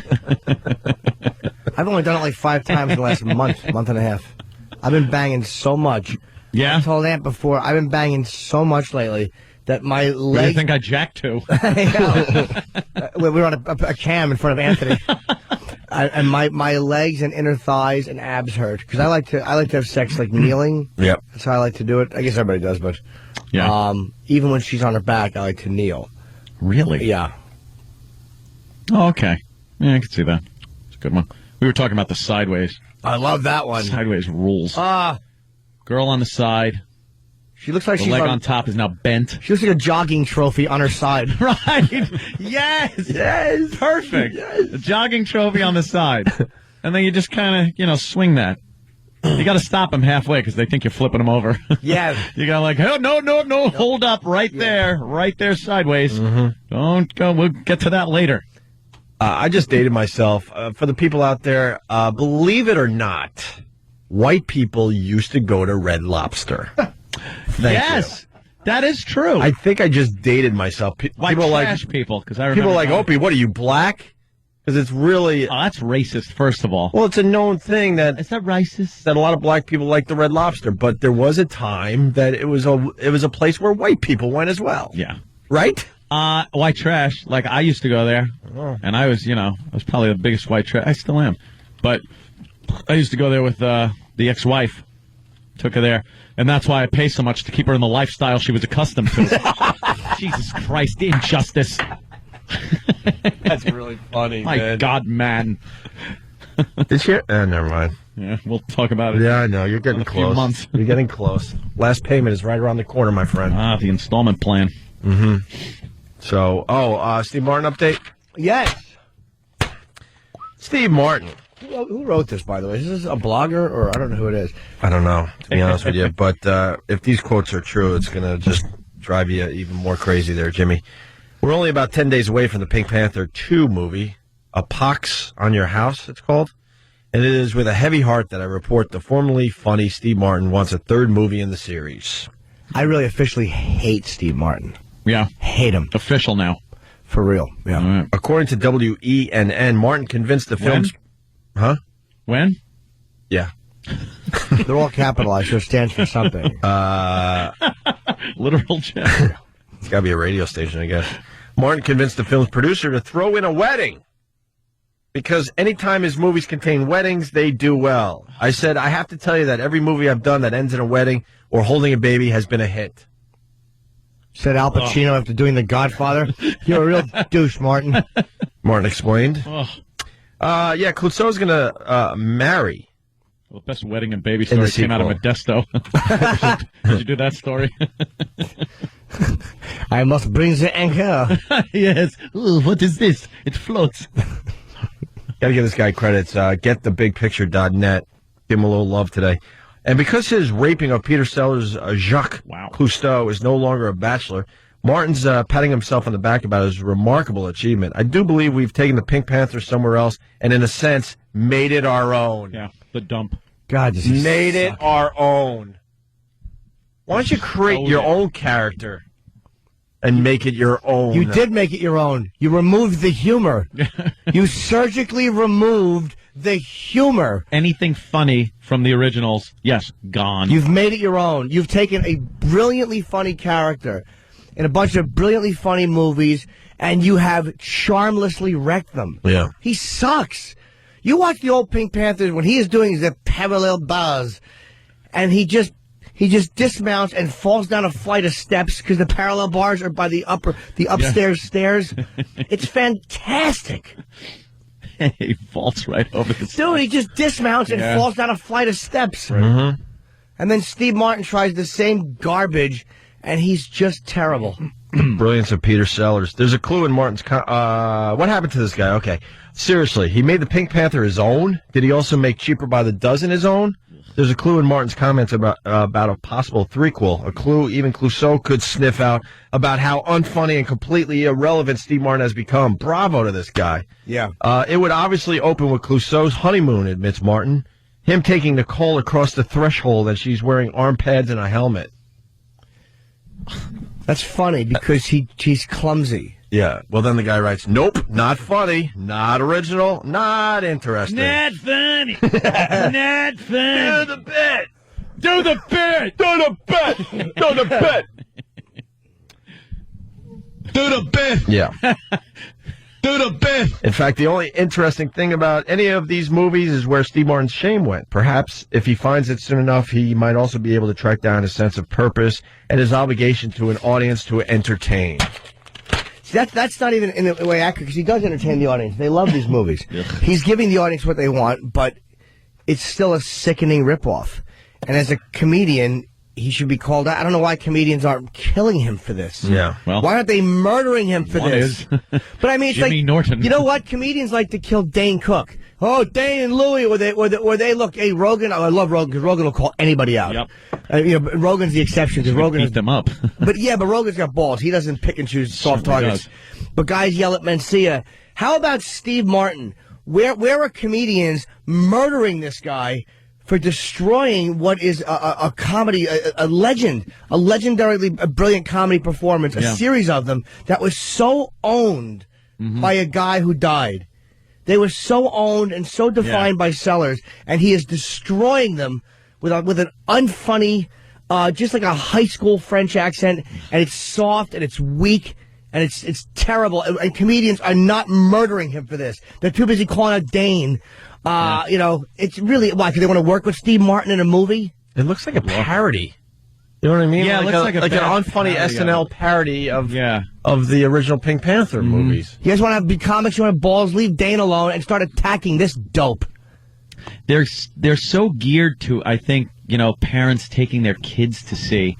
Whereas I think the original was more, you know, adults going to the movies to see the original one. Because it's just he's so bad in these. Oh, he's so bad. He's so wacky and zany and just, there's no charm to him whatsoever as the character. Have some pride. Have some pride. Wear that Captain Hook uniform. These boys down at IBM's just sort of... You know, my manager, Jonathan, I'm going to slap up my helmet. He sent me out for that one audition. I told you my terrible audition. Yeah. I was awful on. Yeah. But then he told me after, he goes, well, I didn't want to tell you before you went, but they actually cast Steve Martin in that movie. Ooh. And I'm like, all right, but why wouldn't you tell me that so I didn't go? Why did I go? Yeah. I didn't want to tell you. I'm really annoyed about that, thinking about it right now. If Steve Martin called you to be in a movie with him, would that be a tough no? It'd be the fastest yes you've ever heard. You got to keep your personal opinions and your professional life separate. Do you understand? I would be the wacky neighbor in the Pink Panther 3. All right, Jim, we need you to speak French. Hello, Steve. I am here. You know, if Steve Martin ever had an inkling of how much you detest his version of that movie, he should do that. Just so he can go, there, now you're a hypocrite. I'd say you're right. Thanks for the check. Yes, exactly. Beat it with your stupid wig. You know what? Again, I know it's easy to say he should turn it down when they're throwing $15 million at you, but please, he's worth all. Steve Martin can pick and choose, man. It drives me nuts that he did this. He's a funny dude. Planes, trains, and automobiles. You can't say Steve Martin stinks, but... No, but, you know, when did that come out? John Candy ran circles around him in that movie. Yeah, but he was great. He played Neil really well. He played more the straight. Yeah. Straight guy. But he was fun. He played an ass. That scene where he's like, you're like a chatty Cathy doll, except you pull your own string. He was great. All right, let's take a break. We go to break with more of Jim Norton on Red Eye last night. More of me. With Greg Gutfeld, who did very well when he came in and did our show. Greg Gutfeld is hilarious. Got to get him back from last night. Yep. Adam Ferrara next. I do believe he's a ride. Where's that bum? He's a ride. All right. Bum. Studies show that thinking about exacting revenge makes people happy, but actually inflicting revenge on an enemy leaves us feeling anything but pleasure. That's because punishing someone keeps us thinking about them and worrying that they'll retaliate. Jim, I'm going to go to you first. You seem like a guy who takes pleasure in revenge. Am I right? Well, Greg, revenge is a dish best served cold, but then again, so is gazpacho. You have to balance revenge. Like, I've overdone it, and it's not... Like, there was a man at a company party once that interrupted me. Yeah. So I hired a gang to bludgeon his testicles with tire irons. That was a little... Yeah, I might say that was overdone. A bit much.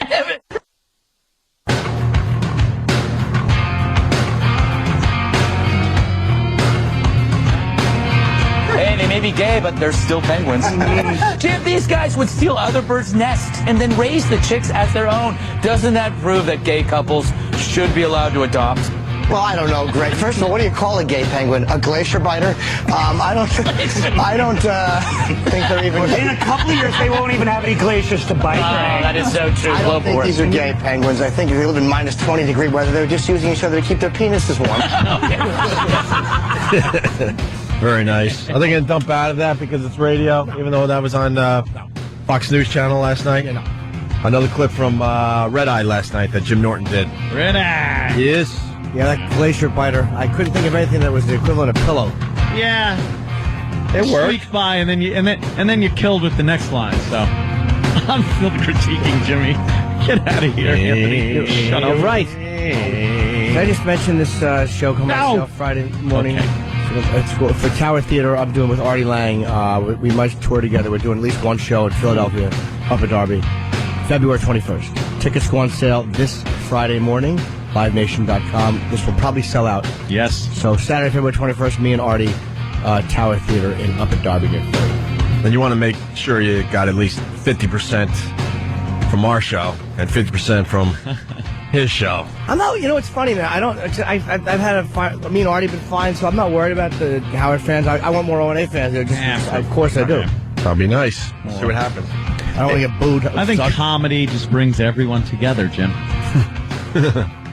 Yeah, comedy and a gang rape. 877-212-0-A. Adam Ferrara. There he is. Hi, pal. You're the guy from Mall Cop. Yeah. It's you. Oh, Hollywood star. He's got to go around, make the rounds, He's say got to hi. Do the Hi, everybody. I like that though. It's a nice personal touch he gives everybody. It's because we're friends. He doesn't give a crap what the radio audience is doing as he takes his time hugging everybody in the room. You think you would learn a thing or two about, the entertainment business. There you go. As you're hugging everybody, people out there in radio land is going, what the? Learn about the entertainment business. What's going on? What's going on? What's going on? How you doing, man? I'm good, my friend. How Look are at you. Well, you're in a movie. Yes. Is that why you're here, or you're just like hanging? No, Are you on the movie we never tour? know. We never know with you. It's so funny with Adam. It's like, is he pushing someone, just hanging out? No, I'm just hanging out. I tried to get a hold of you. I don't know. Did you get the text? When? I was coming out. She's in L.A. I was in L.A. for a while. And I came home and I got a couple of weeks Son's wife-elect. Oh, that was that Sunday. Yeah. Yeah, I wasn't available that Sunday. I'm sure there's a story. Oh, no. No. Just wasn't available. I think I was hungover. Perfect. Yeah, perfect. Why should that Sunday be any different? True. Did you say wife, Adam? Or did you say wife? Yeah. You married? No, I got engaged. The wife-elect. Elect. Okay. We didn't know you got engaged. Did you know it? Sure. When? Yeah. When did I tell you? A couple months ago? Jesus. I don't even know, a couple of months That's ago. awesome. Congrats, man. And your wedding. I'm sorry. Did you get the... Yeah, thank you very much for your very generous gift. I felt so awful because the thing came late. The invitation came late. I'm going, Opie's going to think I just blew it off. Nope. That was a lot of people thought I was inviting people last minute, but they screwed up with the invitations when they were sending them out. But that's thinking, old news because now. I got the invitation late. I'm thinking, well, somebody must have canceled. Yeah. That's a lot of people thought that. But my invitations sat at the post office for 2 weeks, something like that. Postage was wrong or something? They thought the postage was wrong. Some dummy down there, and then the wedding planners went down and were like, no, the postage was right. They just screwed up bad. Post office? Sorry. It's crazy. Oh, God. This is unprecedented. Getting married, Adam. That's cool. Yeah, huh? Yeah. When's the big day? She's thinking November. No, I mean, you got a date for the wedding. Can't bring a date to his wife. Oh, literal Jim. Go pat your goddamn grapefruit. You love my grapefruit. No, I liked your little comment before about the... What? He said it was like some child's head. It is creepy when you do that. Isn't it? I'm going to eat it. Just eat the damn thing, please. I am. I need a plate. But do you have a date for the... No, we're thinking November because her family's got to come Thinking in. November. Yeah. All right. That's what she's thinking. Are you going with the big wedding, or are you doing a little... I'd rather not. Rather not, and... Yeah, it doesn't mean anything. Well, she's on the same page. It's not like she's going, I want a horse and carriages. She's... So we're looking around on where to get married, and guess what she picked? The old Eastern Military Academy, the castle. Oh, really? A castle? Oh, that's simple. Yeah. I said, where does like not spend a lot of money and castle fit in the same that's sentence? Good. If there's a drawbridge, we're not going. Yeah, that's... And of course you went, sure, hon. Yeah. No, I said, you like the castle? Yeah, I said, we can't live in the, if we were going to get married, our reception would be 15 minutes long and people have to bring their own beer because that's all we can really afford. That's what you got left. So, I don't know what we're going to do. You think? Well, yours was a big production. The invitation. Numbers. Look, in the end, it worked out great, but you know what? Save yourself a lot of aggravation and just go and then throw a party. Go, hey, we're partying when we get back. That's what I would. I'm telling you. Jump a broom for at a anyone barbecue. out there. I'm That's telling what I you. did. It worked out so well. Well, I had my reception at a place that I think a month later turned into a strip club. Nice. Perfect. Remember the inn? Your reception, well, first we stopped to bet the Preakness at OTB. That isn't even a joke. No. Well, you got it, though. He got married by the Justice of the Peace. Yeah, down in Northport. Standing on a green shag rug. Yep. And the Justice of the Peace's wife was watching Barnaby Jones or something on a black and white TV. And the Justice of the Peace looked like that old guy that came to the door in... You're all gonna die! Poltergeist 2. Poltergeist 2, that was it. With a screen door. That should have been your first clue. Yeah. And I'm standing next to... The marriage was more horrific than Poltergeist. And he actually said, is there anyone here who has any reason while these two being married? And your hand was itching? Itching? I said, a reason? I have a dream. Where do I start? The only reason a hand didn't go up is you and my brother were standing too close to each other and kept bumping each other with the arms that were going to go up. Yeah. So we finished. We go to the choked wedding, me out. and we took the air conditioning trucks and we drove to the inn. But we stopped at OTB to bet the Preakness on the way. How to bet the Preakness? Perfect. Yeah. So went to my mom's bar, the bar she worked at, and it was all decked out. Yeah. All decorated up with crepe paper, I think, and. Free booze for everyone, that was good. And we had a big party. And then back to the house. Right, and then after you guys left, we all took the over-under. Yeah. I'm sure. How long this is going to last. Why was there left or passed out? Was there a nice reception at least? Like, was the bride? Oh, it was fantastic. Within every girl's dream. Every girl's dream. I mean, they did it right. They shut the dartboard down. It really was. Yeah, well I know. done. Yeah, so. We took Don't want any Papa-Shot distraction. basketball game. We took the balls away, so nobody, it was really show some respect. So it was nice. so nice that once we got back to the house and the party really got underway. And by party, I mean argument between my brand new wife and mother. Oh, man. Over what an ass my brother is. That was fabulous. Yelling at your mom, right? Oh, yeah. Yeah. Something to the effect of your son is a all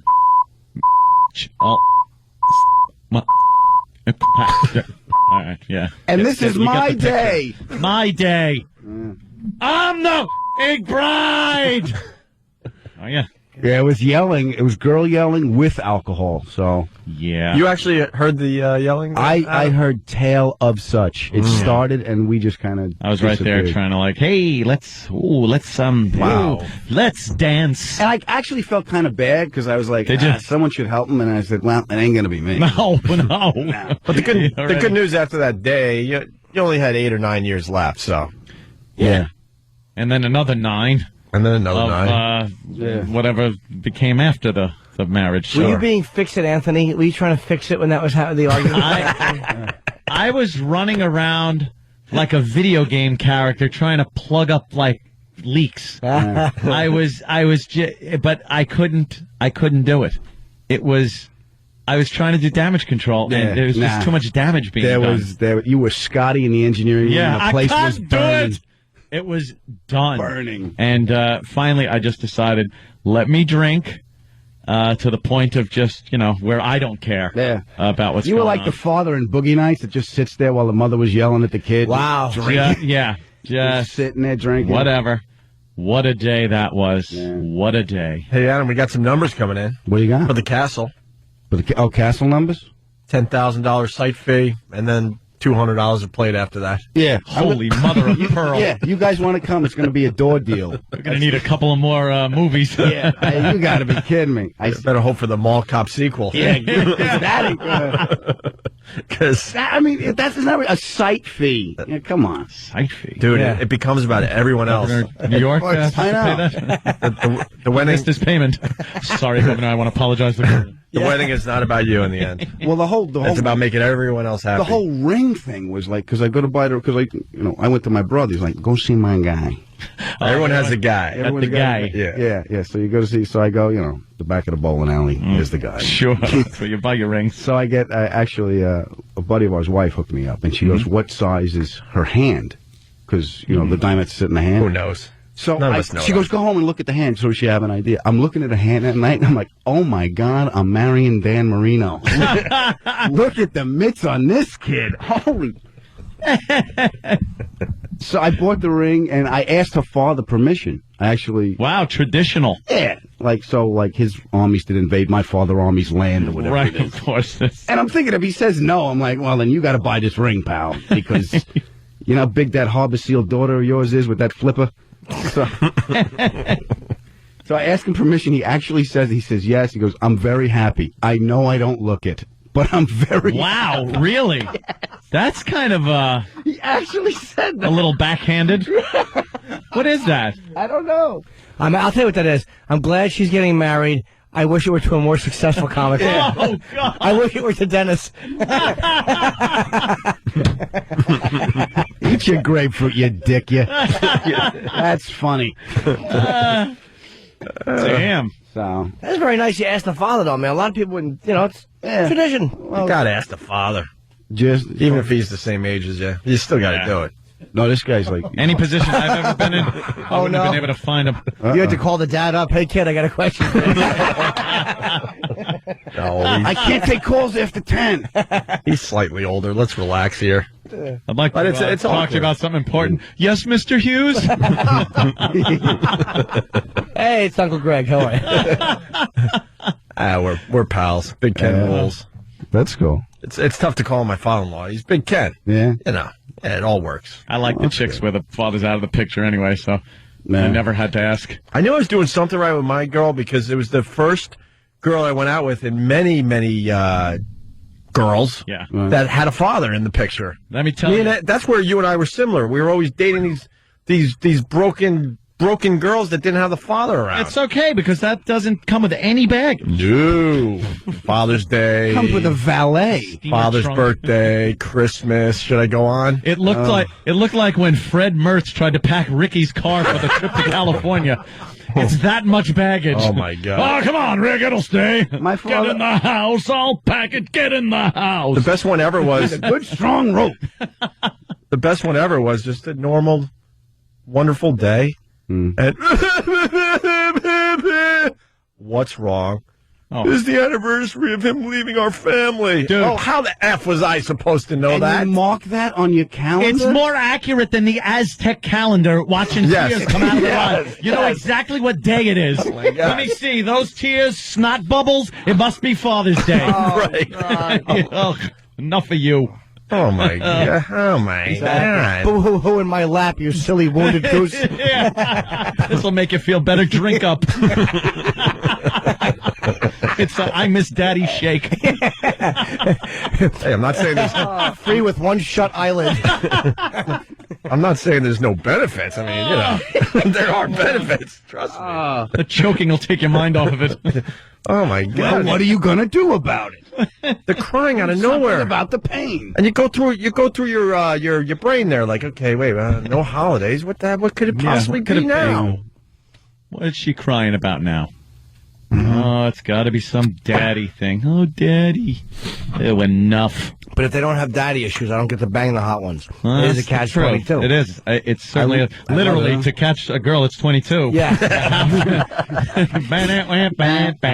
Like my little hand motion I did. Well, like Voss when I line something. You want the daddy issues? They really help because they make her vulnerable enough to actually find something sexually attractive about me. Yeah, As you're eating grapefruit, having this speech like De Niro in Blackheart with the egg, he's just they're like prey. That's what we do. You're gonna tell me? I'm from the same school of thought. That's what you got to do. You got to be funny guy. Yeah, that was all growing up. Had to be funny guy. Yeah. Because half my diet was tetracycline from my pizza face. So I had to kind of be funny. It's like, excuse me, I'd love to kiss you, but let me pop this and come back. Right. Yeah, but you're charming. Don't look at this. You also had that lead singer thing. Well, that helped too. You had Yeah, the band, yeah. too. That doesn't A hurt. band helps. Believe me, I dove into everything but looks. That's what I had to do. Do you know what I said? This is the truth. Adam's a handsome dude. Like Oh, the girls just fawn over him. Yuck! But growing up with you pain in the ass. But he's hand-me-down bitches. Hand me down. I loved when you went out with my sister. Okay. There's one bitch I didn't mind. Oh, yeah. I had her already first. But it's On so Father's Day. I was saying to this girl recently that I'm sleeping with, I'm like, you don't get it. It's like girls always bang me because of the brain, the neck up. It's like that's what attracts them. And I'm like, it's a constant game of keep her mentally stimulated. Yeah. It is a constant. You're a mental plate spinner. Exactly what it is, because you're always afraid they're going to lose interest. Yeah. Because, if you're good looking enough, you can just lay there and be you. Right. But I never want them to focus on anything below the nipples. Don't look down here. Appendix scar, mush. No. Up, eyes. Come here. There you go. Stay with me. Stay with me. No, you did all right. Yeah, no, it was a lot of fun there. Why are you saying did? We got our He's stories. doing all right. Oh, because now it's in a different realm. No, we're talking about broke ass white trash going out in Huntington. Yeah. Going like the Dodger. Yeah, in our Artful jackets, Dodger, the Artful Dodger. Just trying to bring Stand home like rock anything. stars. Yeah. Trying to convey that, look, we're better than any guy in here. Mm-hmm. Believe me. We just have to put that across to you.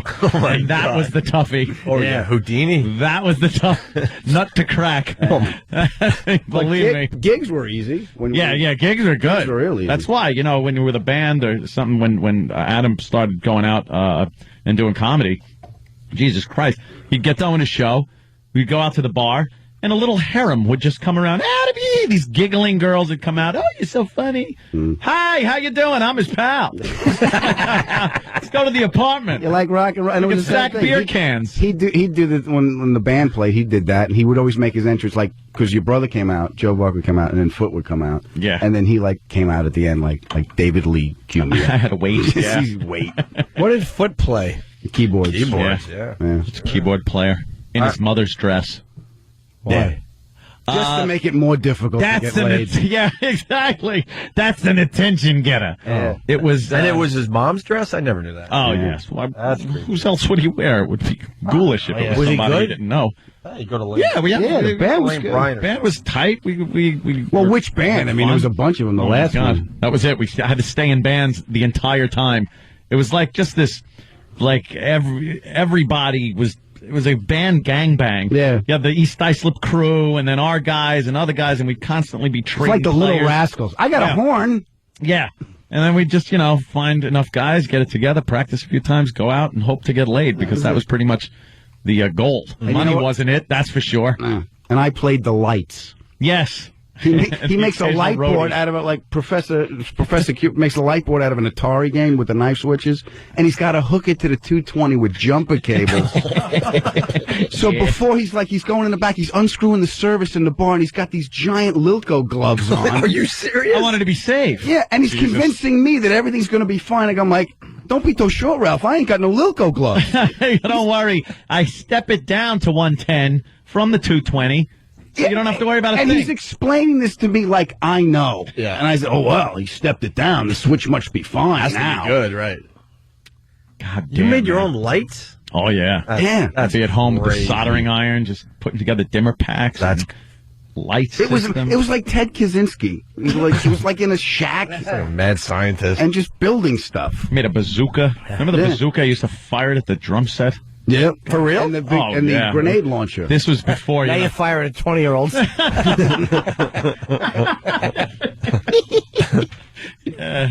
It was, it was a different time back then. Sure. All right, we got to take a break. We got Adam Farrar. Adam, what are you promoting? Governors or? We got Gotham, February 19th through the 22nd. And Wait, 19th through the February 19th, 22nd. Okay. I got this. I had some time. I want to come see you guys. AdamFarrar.com too for all your dates. Ooh, yeah. Sure. And congrats on the movie, man. Thank you, pal. That's huge, man. Yeah. I hope it starts doing better. Yeah. Jesus Christ. We'll continue with Adam in a minute. Opie and Anthony.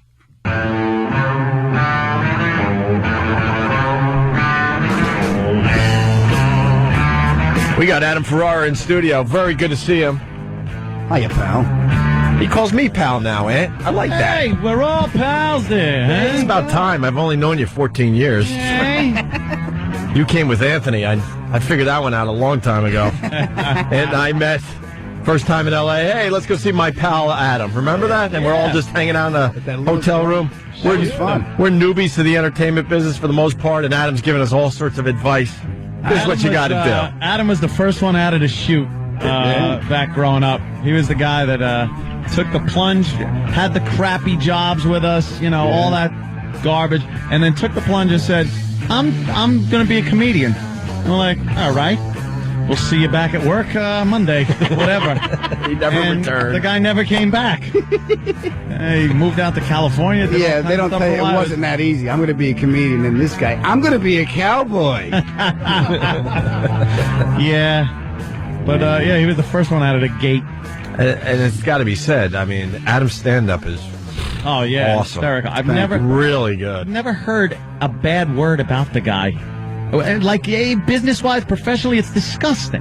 You're one of those... Here's what I'm happy. Yeah. Big scandal when I'm 50. Is that what you're going to do? Ponzi scheme? Something, yeah. You're one of Madoff's henchmen. You're one of those comedians that people listen to every word. And that sounds kind of weird to say, but there are some comedians you go see, and you could spend some time doing a little chatter, even though you shouldn't, or checking your phone or whatever. But with Adam, I notice everyone really just listens to every single word. And really focuses on what you're doing up there. You can pretty much, not figuratively, tell a girl she's being the C word, and be charming about it. Yeah. It's disgusting. You got the charm, Adam. Oh, well, you're too kind, all of you. But you tell a very, very good story that, has many, many you funny spin parts. a good yarn. That's right. Good tale. You could see for yourself. Look at this, Gotham Comedy Club. You know why? Because he's got a passion for what he's saying. Because sometimes, it's true. Oh. These stories are true that you hear from him. And oh, Jesus. Yeah. Like, you can't say that. It's got to come out. It happened. Yeah. For example? Family stuff. Yeah, we Fun all have stuff good like family that. stories, right? Remember when you were on the other station? And I called in and my mother left a message. Oh, yeah, Some American Comedy Award, something. My mother left a message. He's like, I got diarrhea or something, and I played the message on the air. Yeah. And like, she didn't know, she knew Anthony was on the radio, but she didn't know how far-reaching it was. And everyone was asking her about her stomach. How do you feel? How's your stomach? You feeling better? I'm like, I'm better. But everyone is asking me. That's all. Well, that was our parents, too, during the whole thing. And I think my mother's just getting over it. Right. The fact that, no, this is my job. For so long, they just never understood what... They thought we were still in your kitchen videotaping. Oh, I wish some of those would surface. When are they going to grow? Wow. I think you have them. I might have had them. I think they ended up in a fire back in 98. Oh, really? Oh, really? Along with everything else. What the F? I think she burnt everything of mine.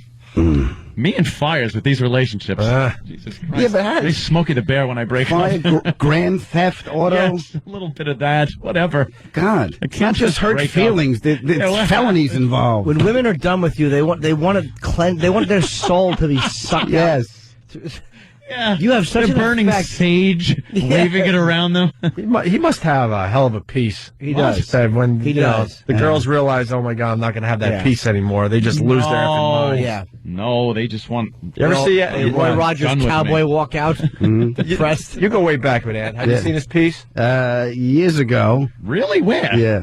Well, remember the gig up the college gig when you ripped your phone? When I beat up the payphone? You had the phone surgically implanted in your hand? Yeah. Why would you beat up a phone? Why he was Kennedy drunk.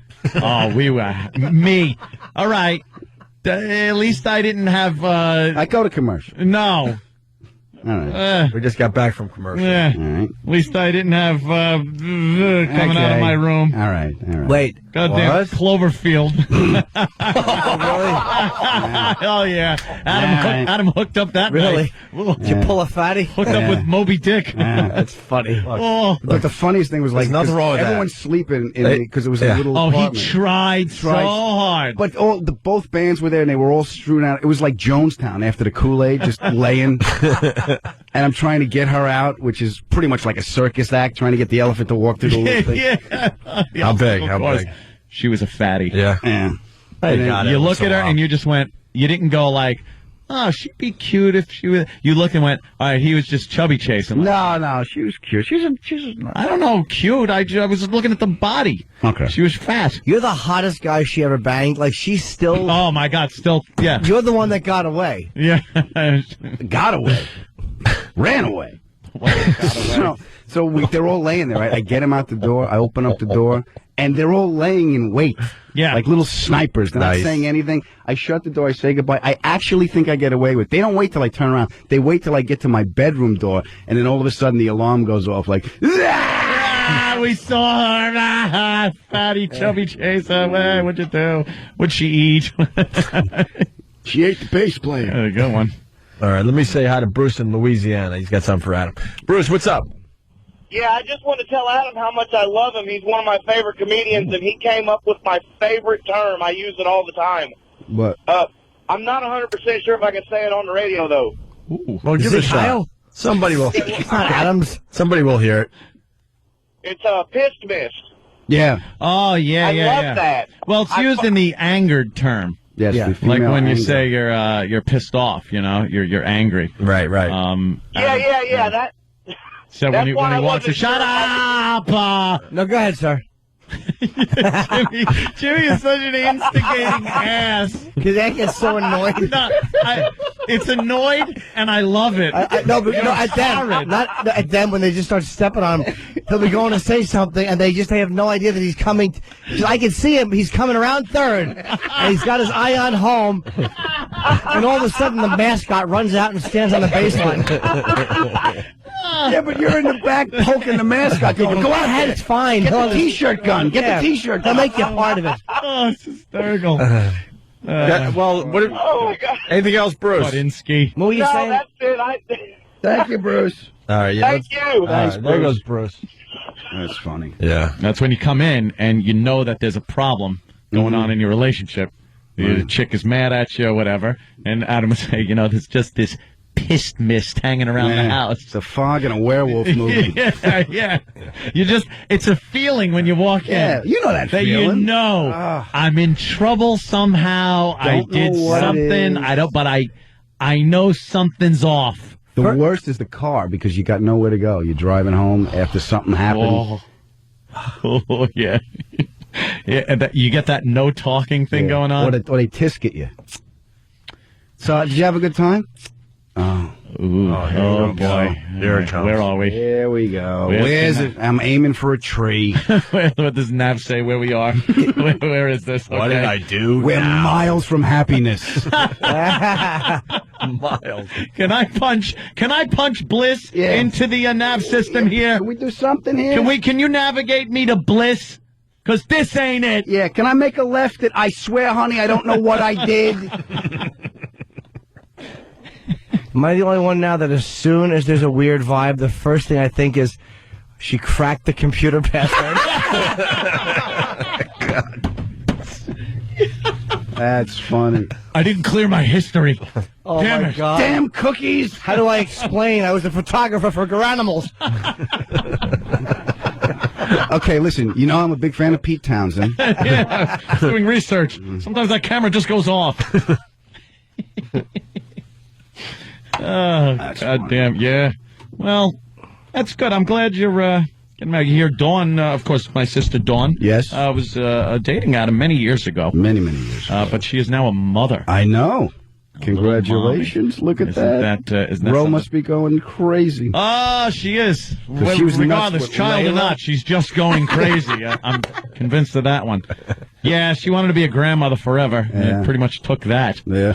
Forever. Well, she got two at the same time. Now she is. More or less. Yeah, pretty much. 2 months apart. But I am little Warren Dean. Warren Dean. Sounds like it's going to be indicted for the guy Watergate. from the Nixon council guy? Yeah. It's little Warren Dean. Okay. That's his name. Little Warren Dean. And his brother G. Gordon Liddy. And G. Gordon Liddy is coming over for his first birthday. Yeah. No, and the christening is coming up, and I indeed am the godfather. Good for you. I myself am a godfather, have I mentioned? Godfather. Yes, I am. Godfather loves you. So I got to do all that on Sunday after, Valentine's Day. You have to touch the baby and hold it? The christening. Yeah, hold it like christening. do that. No, you don't have to That's touch all it, really. It's like the last scene in The Godfather when they're Michael's killing everybody. Yeah. And he's standing up there. Yeah, that's all. Yeah. I'll be armed. That scene doesn't get the credit it deserves, man, in Godfather 3. Mm-hmm. I know. That scene is amazing because everyone thinks the movie stinks. No, he means Godfather, I think. The original one. Where Michael's standing Godfather. Oh, yeah. Carlo and Connie's baby. Fantastic, yeah. You denounce Satan and all his, Right. and he's just having everyone killed. I do at renounce that him. moment. Yeah. At that moment, Fat Clemens is huffing and puffing with a shotgun. Yeah. Mo Green gets the worst shot in the eye ever filmed. Yes. And then red tempera paint falls out of his head. And he slowly lowers it back like it's nap time. Yeah. Oh, just take a nap, you goddamn guineas. What scene am I thinking of in Godfather 3? I'm such an idiot. Dude, I saw it one time. I don't remember. I know. I saw it once. What am I thinking of? Sophia Coppola's merciful shooting? That was it. Which wasn't in the script. They just did it because she was annoying people. Should have thrown my wig in front of her. Bulletproof. Got a Kevlar wig. Maybe if she was wearing my lifts, the bullet would have went between her legs. Missed her completely. People saying perhaps the Archbishop hanging from the bridge. All right, yeah. Is that one of them? Sure. Yeah, there's a lot of religious stuff going on in that one. I'm dying on my bench. Doesn't he just keel over on a bench or something? I don't remember. I kind of remember He that. dies on his feet, on his lifts, but he can't because his lifts are so high. He just kind of tips over like a dandelion. He tips over like that little, like game used to have a little doll. You push the button. Yeah, he just kind of collapses. Yeah. Like one of those swans with the top hat drinking. I'm going to tip my wig to you like Jeffrey Tambor at the end of Dog Day Afternoon. Oh, and Justice for All, wrong movie. Oh, no. Boo.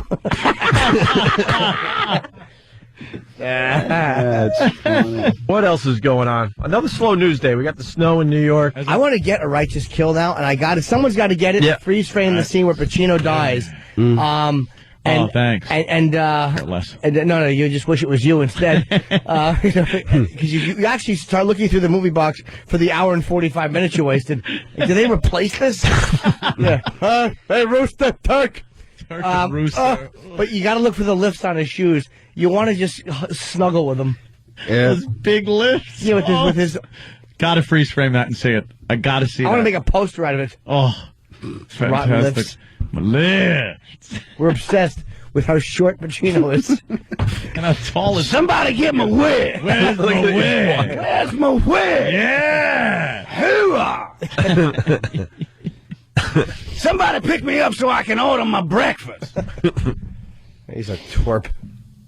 And they're not even, man, we've talked about it before, legendary actors. I mean, just watch them go down the crapper like that. That 88 minutes. It was good. I didn't even see Fantastic.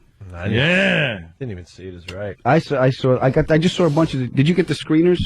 Oh yeah, we always do. I got a couple. Did you see Benjamin Button? Yeah. I'm not. That should be a zipper, so it's over quicker. Oh, really? Oh, it's just. It goes on and on. I get it. The You concept not like Benjamin Button? Real time. No, I did not like Benjamin. The concept was good, but it fell short. I'm with Adam. It was Fell correct. short.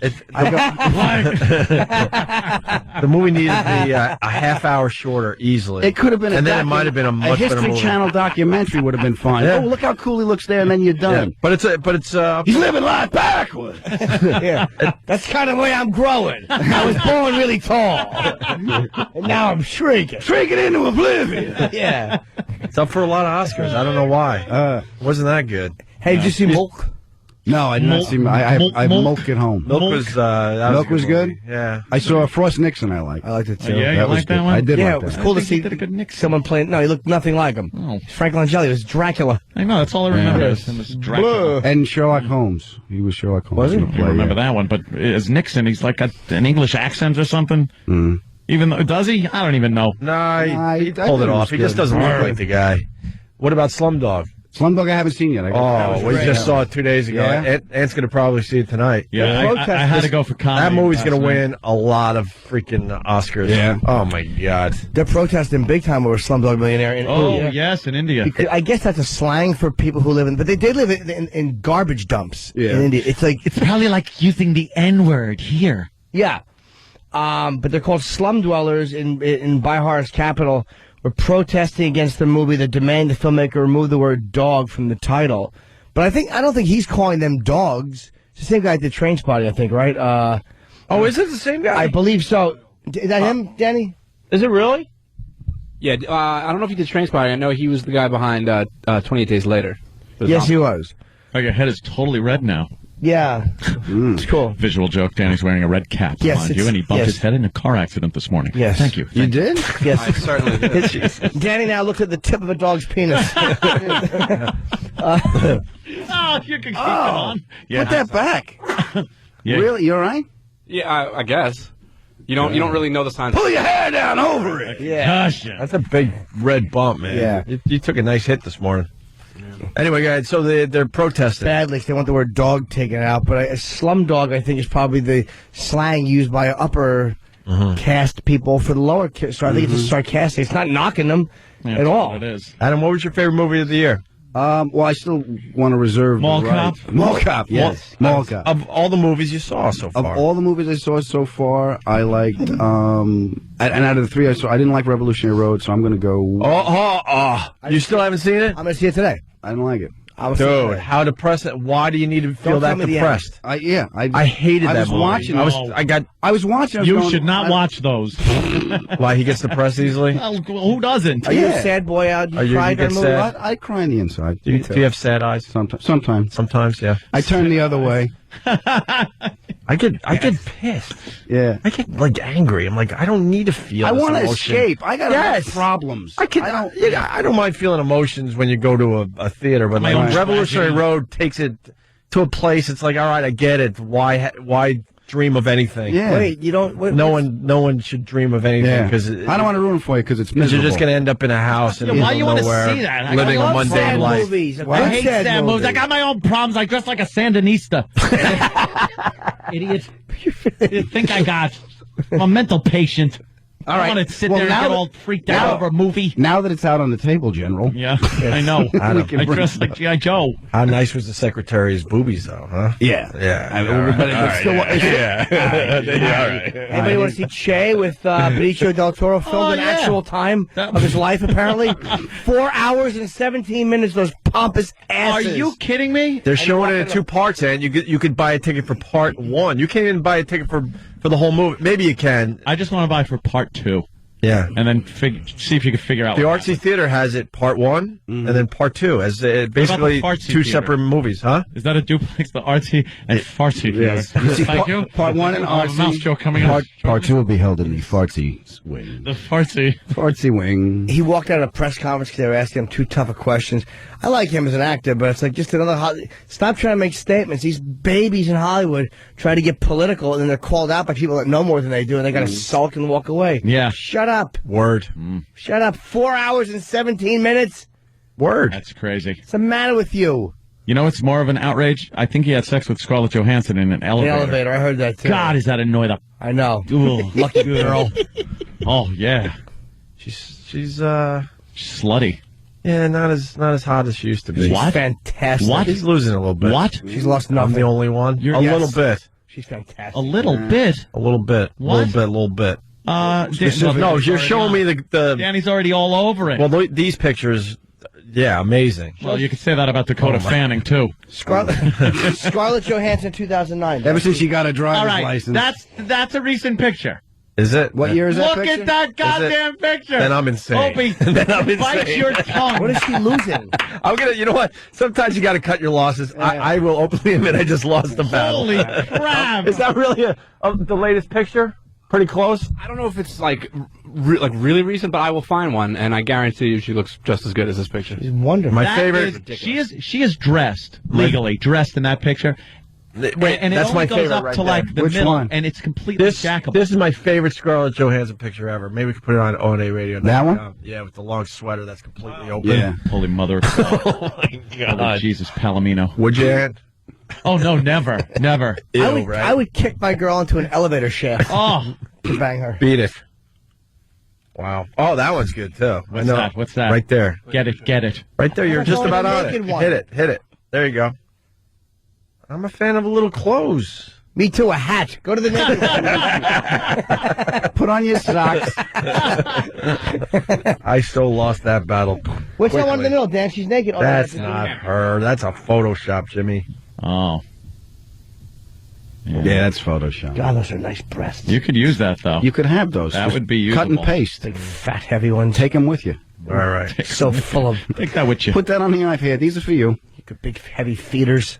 See, if I was home, that right there would turn into just hours of perusing pornography. Yeah. That's all it would take, That's right? all you need. That's all it would take. That's your tipping point? It's like, Scarlett Johansson, let me take a look at it. We'll pop that in. And then it would just end up in, videos of... David Johansen.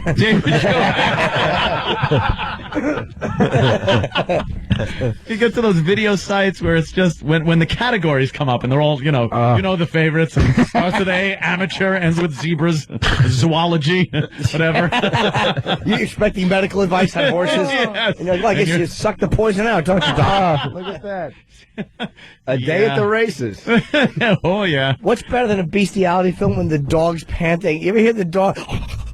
I'm always amazed they know what to do, even though, it's pretty much the same motion and stuff, but that they know, there's no fur there. And, just kind of know what they recognize the same stupid pose. I guess so. We'll ponder that thought. We're going to take a quick Probably break. smell. AdamFerrar.com for tour dates, but the Biggie Gotham Comedy Club, February 19th through the 22nd. Thanks. Yes. And Mall Cop. And Mall Cop, yeah. All right. Opie and Anthony. Oh, yeah. It's a snow day. Yeah. We should go home, man.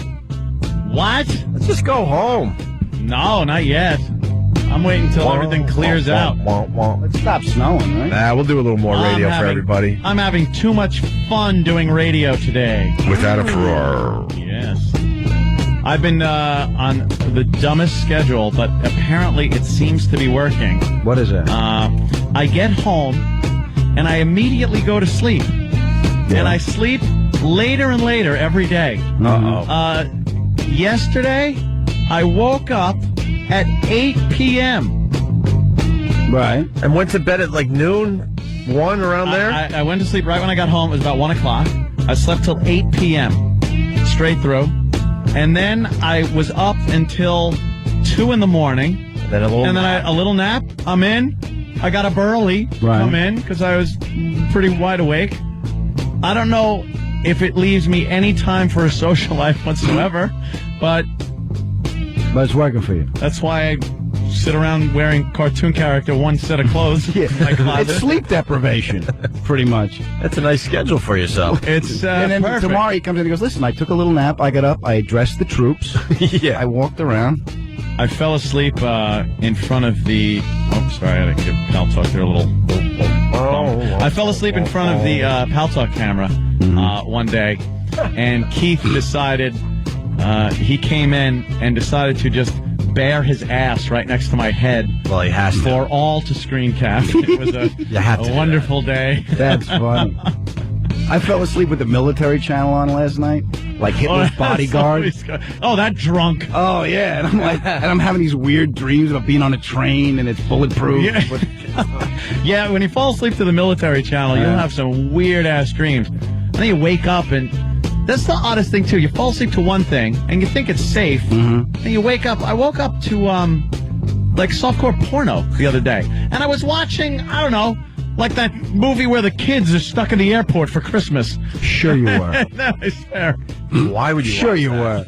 Well, I was using that as an example of what wouldn't be on any channel that might have porno later. I was like, what is this? Cinema 100? Where they show the movies during the day that are good, and then the night. Yeah, there it is. There's me asleep. Yeah, but we could have taken Ant's word for it. I didn't need to see this. And Keith's We got the screen cap of Keith mooning the camera as Anthony is asleep. Taking a little snooze on the couch. Sorry, it was a coordinated effort. That's funny. Yeah. Keith had to call me, and it was just like, oh yeah, it was a conspiracy. Oh, that's smart. He's like, ain't sleeping. I'm gonna put my ass in the camera. Okay, tell me when you're ready. Tell me when you're ready. Tell me when you're ready. I'm like, okay, go. He's on the phone. He's like, you got it. Oh, I only wish I would have woke up and shot him in the ass. I still think that the other photo is actually better. The upside down one? Yeah, where you almost spilled like a gallon of wine all over everything. Oh, it's a side shot of me sleeping on the couch with a nice glass of wine tipped over, almost falling in my lap. Oh, yeah? Yeah. It's a nice balancing act. Look at Jimmy go, yeah, okay. That's great. You don't think that's a warning sign? Passed out with half a glass of balanced wine? No, it's Scotch guarded. Oh. Yeah, of course not. I understand. Just throw the couch out at him. What's wrong with you? Get a new one. Exactly. Okay. That's for boogers. I haven't spoken in a while. Fine. All right? You're wearing military clothes and you're passing out drunk. Come on over, pal. Hey, come on over. Let's get out of here. I was napping, by the way, drunk, not passing out drunk. I understand. There's a difference, you know. Much better. One is on the couch, the other's on the bathroom floor. We're into their music marathon. You know, 'cause that's way more important. Sorry. You got a good song to start that off there, Danny? Why, of course we do. It's Get the Let Out. Why are we getting the let out today? Because it's Tuesday.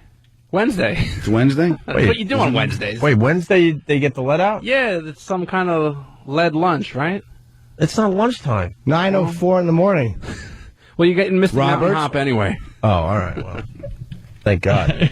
Adam Ferrara, thank you. AdamFerrara.com. Good seeing you Gotham guys. Country Club. Gotham Comedy Club. The 19th through the 22nd of February. Good seeing you guys. And we're going to continue over the other church. Let's go. Let's go, indeed. See you guys tomorrow.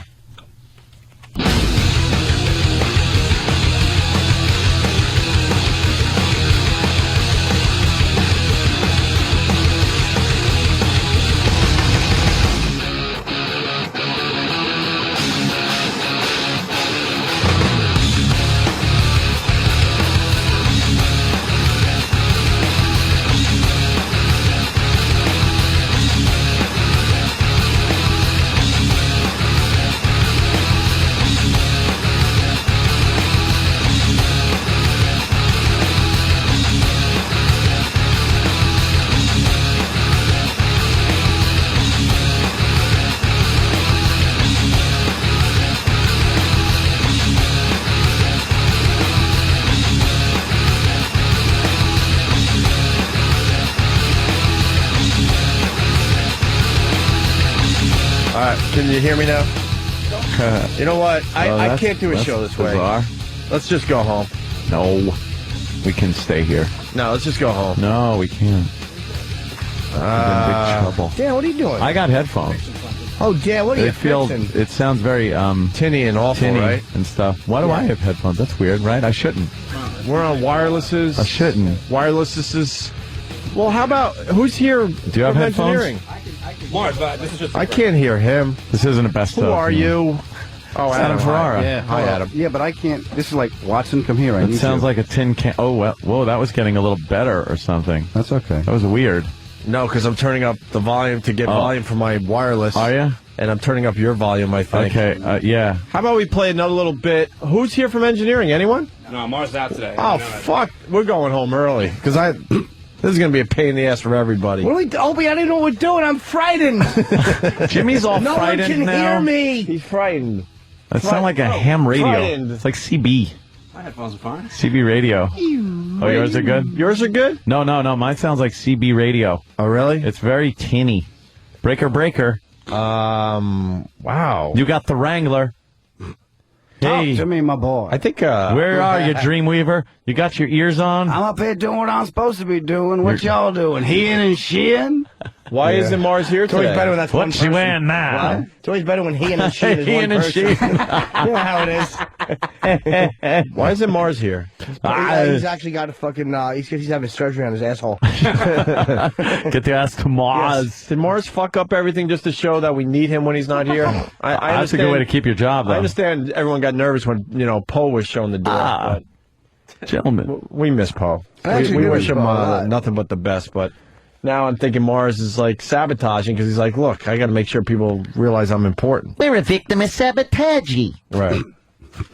Mars is definitely part of the war effort. Essential to the war effort. It's very important. I'm essential, are you? I know the quote is essential, but whatever. Yeah. You got the point. Yeah. How about we play a little bit and try to figure this out? Could they send over an engineer from, the big office? Oh, I don't think Is that asking happen. too much? That would come out in this weather. Let me give it a shot. Hold on. I'll be the arbiter. Wow. You sound okay. Arbiter. Seriously. Huh? I just plugged into yours and it sounds fine. Oh, you got mine back? Yeah, it's. Oh, Go ahead, try that. sweet. Because I get. Tell me what you think. Danny, my try that. headphones won't go in. I got to take this and fix it. Give it a fixin'. Hold I'm on. going to we're put them on my head. I'm back. Now I'm going to turn the volume I'm up back. a little bit. back. Wow. back. All right, now I'm there and I'm fine. I Yeah, can't we're hear all nothing. good. I can't hear nothing. What, Jimmy? I can't hear you. I can hear me. What? All's good. Up. All right. Yeah, thank you. Thank God that worked out. Yeah. For a minute, I thought we were going to have to leave early. Yes. That would have sucked. Who wanted to go home and sleep after an hour's sleep last night? Not me. Yeah. I'd rather just touch my aching dick. I fuck until the pussy is just dry and bored. I really do. I like getting a gum job from someone eating peanut butter. Holy shit. Yeah. That's dry. I know. I want to thank Danny for being a company man and fixing everything. We were this close to getting a few hours. Thanks, Dan. Fucking goody two-shoes. What a goody close to gum working at drops. 7-Eleven. What the fuck, Danny? I know. Haven't you learned anything from us? You know how long it took Opie to break this? Yeah. I don't break stuff anymore. I'm a happy man. Sorry. Sorry to disappoint people, but I don't break as much stuff. We were trying to be lazy. I was kicking stuff yesterday. Oh, Never yeah. mind, Adam. Sorry. You like power slammed the CD player with your foot. If I remember, if I do recall. We found the John Montone thing from earlier. Wow. Oh, yeah, John Montone. He's on 1010 Wins, a news station here in New York, and because of the snow this morning, he he's that guy they send out, the man on the street. Yeah. And they send him out to perhaps the crappiest, the salters, the guys that do put the salt and plow, and the guy will comment like, yeah, well, we're gonna have the plows out all morning. Plows out all morning. Indeed. Yes, I'm John Montone. And, so what do you think of this wintry weather? Well, it makes it a little harder to get into work. I had to bundle up today. Bundle up indeed. John Montone, 1010 Wins. And this morning he just went off script to yell at somebody. Yeah. This is like happy John Montone. He does the happy stories. But not today. No, he was very angry. No, he does the lousy stories, but he does them positively. Yes. He's like happy about the you positive put it in story. perspective. A pile of dog shit no one has cleaned up. I'm standing in it. Pooper scooper indeed. So here he is Scolding Harry Chapin. Now, most drivers were taking it slow, except for this pinhead in a Honda. 70 miles per hour in the snow on 287, passing a tractor trailer in the right lane. Buddy, if you're still alive, slow down. John Montone, 1010 Wins in West Nyack. Buddy, if you're still alive, he's still alive. Right. 70 miles an hour and he's still alive. They hit him with 5 shots and he's still alive. 5 speeds shifting and he's still alive. You don't want to get under his skin. Wow. Wow, What do you call him, Buddy? Yeah, Pinhead. Pinhead and then Buddy. And Look, yeah. Buddy. If you're still alive. He's like a Richie Cunningham when he gets angry. Oh, yeah. Bucko. Look out, Bucko. To the cunt face in the Honda. That's what he should have said. Oh, I know. Dr. Cuckoo is Cuckoo. Cuckoo is going to be on Fox in a minute here. Fox News. Is Let's he? turn on Fox and No. I What's don't the want end of the no one- world? Nope. meet your cuckoo. No, he says good news. Is it the end of the world? No, he's the type of guy you don't want to know what he knows. I always want to know what he knows. He knows very important stuff Nope. He that loves we me. should know. Nope. Nah, he'll scare He me. doesn't know you. Why don't you tell him who you are? I can't believe you get in the elevator with that motherfucker. No, that I just see him gentleman. walking. Yeah? Do you ever give him the old head tip where you go, hey, I you like say to hello, acknowledge- Dr. Cuckoo. Yeah? He's shy. And what does he say? He What's waves. that? Shy Asian man. It's crazy. Had enough of me. I'd love to put on Fox News for you, but the epic conglomerate that is Time Warner just doesn't want to work today. So you get no Fox News. Well, why don't you How fix come we that can too, only get Danny? MSNBC? We were this close to getting a snow day, and you had to fix everything. Wait, you think I don't want to go home? I had a car accident this Why morning. don't you want to go home? Oh, why is that Were work you then? driving 70 miles in a Honda, you pinhead? No, I was doing 40 in a Mercury. Pinhead. So the guy driving in the Mercury vomiting out the driver's side window. To the bump head. He'll be wearing a red hat. We went over this before, but I want to make perfectly clear. There was a TV there, right? Yeah, as a plug. No, we've been through this before. I know we've been through this. No. But I'm not accepting that there was never a TV There wasn't. Someone took a fucking It's a figment of our flat-screen. imagination. Are you sure? I assume somebody This used stole to be it. but balanced. There used to be 3 up there. I think I told, I said that, and I was proven wrong. Like Adam said, there's a plug there. Yeah, it's a Perfect plug. That's a plug where A plug does not a TV make. I know. Dude, I'd take stuff too, man. Especially in between the merger thing when that's things are when still... no one was really keeping an eye out. Right. No one really knew it was around. There was never a TV there, huh? No, from what I've been told by Mars when he was in, because he probably stole it. We did cover this, too, because we all thought there was a TV there at one point. Yes, we did. No, we do. We all thought there was a TV, because it looks like there should be a TV there. Let's see. And it should be S7, according to the numbers. S7? S5? S5? T1, T2. Mars said there was... This is TV T2. T2? That's an S7 that's missing. What? Let's take... We could take one. No one's going to know. No one would. 2, 4, What a great studio we have. 10. We have 12 flat screens in this place. Can't get Fox on any of them. Well, don't forget about the audience monitor also. So the what? The one for the audience. Oh yeah, they get one out there too. All this is going away because they feel like we need to broadcast from a really small studio. Yes. Because it's closer to them. Yeah. They need us in their sites, and they need us in a very small studio. Why? Because it would be because it's better for the show. Adam, what are you stupid? Yeah, Why are you asking questions? How dare You're me crazy. question. Are they closing this facility totally? I don't know. No live I audience hear they're anymore. blowing it up. Yes. We can't do live audience stuff? Nope. They said no? How could we? It depends. I mean, I don't know about live audience stuff, but I know that if we need a bigger space can be made available with a day's notice. So interpret that as you will. That's to get a live audience up through security in that building and in the elevators and through the Sirius lobby area, which is like just not. They do not want, and believe me, I know the reasons too. They don't want fans walking around. Yeah. Because it's offices and stuff up there. No. Because there's other shows that perhaps don't get along as well with our show. It's a Howard thing. They don't want. Who wants fucking O&A fans trotting through the studios when there's that going on? But we're getting along now. Jimmy's doing a gig. No, I know that. I'm just saying we're all getting along, right? They work on a delay. We're getting along this week. I don't know what the future brings, but it's like right before the holidays. Look, we don't want any trouble. Grandma's coming, so's Uncle Al. Well, great. Look, we're second-class citizens. They try to make believe we're not, but trust me, we are. Yeah, we'll continue onwards. We are. But we have an amazing facility they're taking away from us and throwing us in a little box. Oh, they're cost cutting. They're throwing blueprints in front of us and making it sound like they're doing something nice for us. But the reality is, it's a small little fuckhole that we got to broadcast from. And what's going on with they're this making place? the fuckhole nicer for us. Oh, that's gonna be a nice fuckhole. What are they greasing it up so it doesn't hurt as much? Thank you. There a few bells and whistles. This place is going to turn into a kiddie porn studio. They might as well. They got set up nice for cameras. For cameras. Play space. Will we have any TVs in our new studio? Two. We will have 2 televisions, is what I saw on the blueprint. Maybe a few more. Maybe. Smaller versions. Perhaps more than that.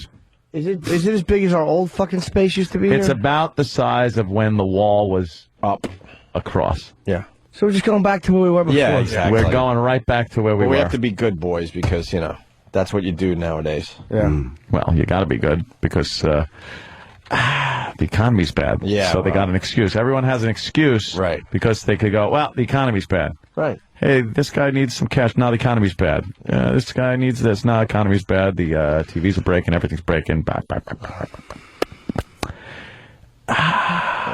It's just the way it goes. We're in a recession bordering on depression, is what they say.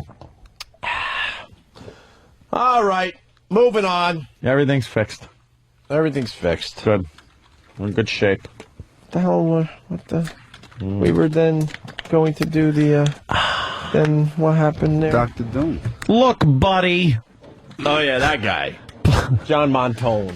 I'm John Montone, and you're a fuck. And you cut me off, dickweed.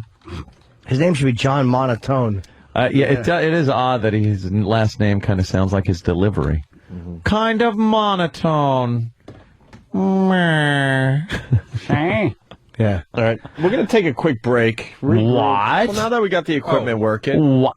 What happened? Hang on a second. Oh. Before break? Yeah, stall for a few Danny's got something. Stretch.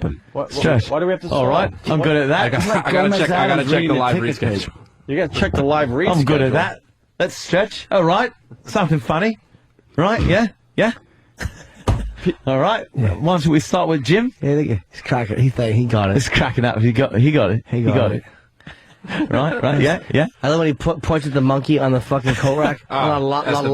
It kind of laughs me around here. But you know what was even better is that in the first episode when they first show you that monkey, he doesn't even say anything. He just points at it. He just points at it and just makes that. Look, we got a monkey. It's like he just points at it. Watched The Office, the original English Office last night, and was just I'm sitting there alone, just laughing my ass off, and I had to text Jimmy. I was just like, this is the funniest shit ever put to film. And it made me want to go home and watch it. So I'm wide awake last night at 1:30. I throw on the fucking... No, it was actually earlier than that. It was like 12:30. I throw on the... training episode? The training episode. So fucking good, that one. There's been a rape! There's been a rape. Yeah. You're supposed to be the guy complaining. Go ahead. There's been a rape up there. And the way he delivers that line is perfect. Because he was frustrated that he couldn't win. Yeah. And the other guy is just going, he goes, I don't care. It's not my shift. I don't care. You know, I'm on break. And then he just interrupts so perfectly. It just goes, I think there's been a rape up there. It just stops the whole thing. Everyone is just floored. Just like, what? And then he goes, well, you know, I rattled you. I should be the one to play the manager. Yeah. And the guy's like, I have a problem with my room. I don't care. What room is it? Room 306. There is no room 306. There is no room 306. See, sometimes they'll be lying. Sometimes the complaints will be false. The complaints, will be false. You see? Yeah? and the other guy's looking at him like, what the fuck am I doing here? Fantastic. Hysterical show. Gervais is a goddamn genius. The funniest guy. It's every single move, every little twitch of his tie, and when he's like, he scratches his head, anything he does is perfect. And how they got a collection of people that can look so uncomfortable and make it look so natural. The eyes darting, that whole eye darting movement thing that they do, it's unbelievable. Every move was scripted, too. Like, they really went over each one very carefully. It looks like it should be a lot of ad-lib going on, but no. Finchy is the best. His buddy Finchy idolizes Finchy. Oh, who's not fun. He's an asshole. Finchy's a dude. Finchy stinks, but he just does like they're just fucking grunting, humping motions. And Gervais will just be laughing his ass off at everything Finchy does. Him and Gareth just think Finchy is the bee's knees. Finchy fucking blows. The very end of the first British Office episode, you know, when Tim is putting his stapler in the jelly. The jelly. What I didn't realize until maybe, I guess, probably second season, I didn't realize there's a little, maybe 3-second scene during the credits, which I never noticed before. At the end, yeah. At the end. So I went back to the first episode last night, and I noticed that scene is Gareth walking in and more of his shit is in the jelly. And he's bringing it into David's office. He doesn't trust jelly. That's the way it moves. Well, why does he do that? Well, I told him once that I don't like jelly. Great. I gotta watch the Christmas episode. I guess it's the last Dude, one. You have to. If you didn't see those, it's 2 episodes, and if you didn't see them, man, you missed. You missed it. I'm definitely. It's more than an hour though. Yeah. Well. Yeah. I think the first one's like 40-something minutes, and the next one's like 50-something minutes. So it's a watch. Yeah, that I'm definitely checking out once I get home. Oh, it's 90 minutes. Okay, cool. We got a stupid meeting. What do we got? Stupid meeting today? Blueprint meeting to make. Blueprint meeting. We're really happy about what they're doing for us. You know, those meetings. Oh, wow, thanks. I like the way they drew wow. people. I want to sit like... Yeah. You know, I was thinking that yesterday, and I wanted to say something, but I couldn't think of anything funny. So I was just like, you know what, I'm just going to leave it alone. I'll just leave it. But blueprint drawing of people. It's blueprint drawings of people. We just sit, apparently, straight up, spine straight, with your arms straight out on the console. We all look like Christopher Reeve. Radio. That's it. This will be a joke for 2 people. You all look like Echochrome people. For the 6 people that know that game. Thank you. By the way, we can take that break now if you want. No. Let's continue. I know Echochrome. No, you don't. I do. No, you don't. No, you don't. He's smiling. He's cracking up. He gets it. He got it. Like, the bottom line, did you ever watch The British Office? No. It's a fucking work of art. Like, even the moments you don't laugh at, you just acknowledge how great they were. Yeah. It's like, God, it was such a believable portrayal of just a boob. A complete ass who just wanted to be liked. And he wants to be funny so badly. And he's so not. Like, just not even not funny. So the opposite of funny. And he's a sexual prude. It's a weird little thing. Like, he doesn't like sexual perversion. He's a weird guy when it comes to women. You know, like, he's always trying to make them equal. And he looks at the porn site, he goes, big breasts, reward, something about punishing girls with big breasts. Yeah, they should punish, I think it's Danish girls for having long breasts. And Gareth's like, they should be rewarded, if anything. He's like, well, they shouldn't be rewarded or punished. What a ghoul he goes, they should be equal. Yeah, they should be equal. He's so sincere when he looks at the camera, too. And when they leave that camera on him a little too long, and he's just like, his eyes start darting around, but he's smiling. Well, you could almost feel his flop sweat. Yes, like, what is happening? Like like he's trying to play it off so hard that, like, you know, I know what I'm doing, but inside, you know, he's like, I hope they don't. And they leave the camera on long enough for you to see that. Plus, and pick up on and it. he's incredibly racist, but he does it in a way where he thinks that he's not. Yeah, like where he goes up to a Pakistani guy and he's like, "Oh, do that Ali G impression," you know. And he's like, I don't know what you're talking about. He's like, yeah, come on, you do. He's like, no, I think you're thinking of the. He goes, oh, I guess I'm thinking of the other. I'm thinking of the other one. And then the guy goes, the other Packy. And he goes, oh, that's incredibly racist. Incredibly racist. He looks at the camera like disgusted, like, oh, that's terrible. Do you watch the American version? I don't see the American version either. The Gervais one I like is Extras. Great show. Extras was all right. That's funny. Yeah, you got to get through a couple of the first episodes, which were a little like. Of Extras? Yeah. I love the first one, though, where the girl's fucking brother's a retard. Yeah, that's funny. That was funny. Yeah, I the first couple were like, uh-oh. And then you get into it, and then the second season a lot better. When David Bowie sings the song to him in the bar. Yeah. Oh, what was the song? God. Fat Man? Sad little fat man. Little fat man. But it's David Bowie, and everyone's gathering around like it's a Christmas special. And it's really great because he goes back to that little bar just to fucking have those local yokels praise him. Yeah. That was great. Yeah. That was great. He's such a sad little man. That was great. When he's trying to show off for the new employee, and Dawn goes, "You're a sad little man," and he goes, "Oh, am I?" Like, he's so embarrassed that his little joke flopped, made her cry. Oh my God, that was so bad. He told her she was fired. She's fired for taking Post-it notes, and then she goes, "What would I do with Post-it notes?" And he goes, "I don't know, make the little things on the end of joints." Roaches, yeah, that's it. And then she just starts crying. Goes, "That's a joke." Put you on.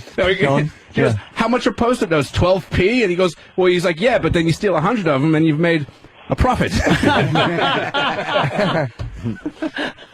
Let's say hi to Kyle on Long Island. Kyle. Yeah, guys, happy birthday, Jimmy. Welcome aboard, Kyle.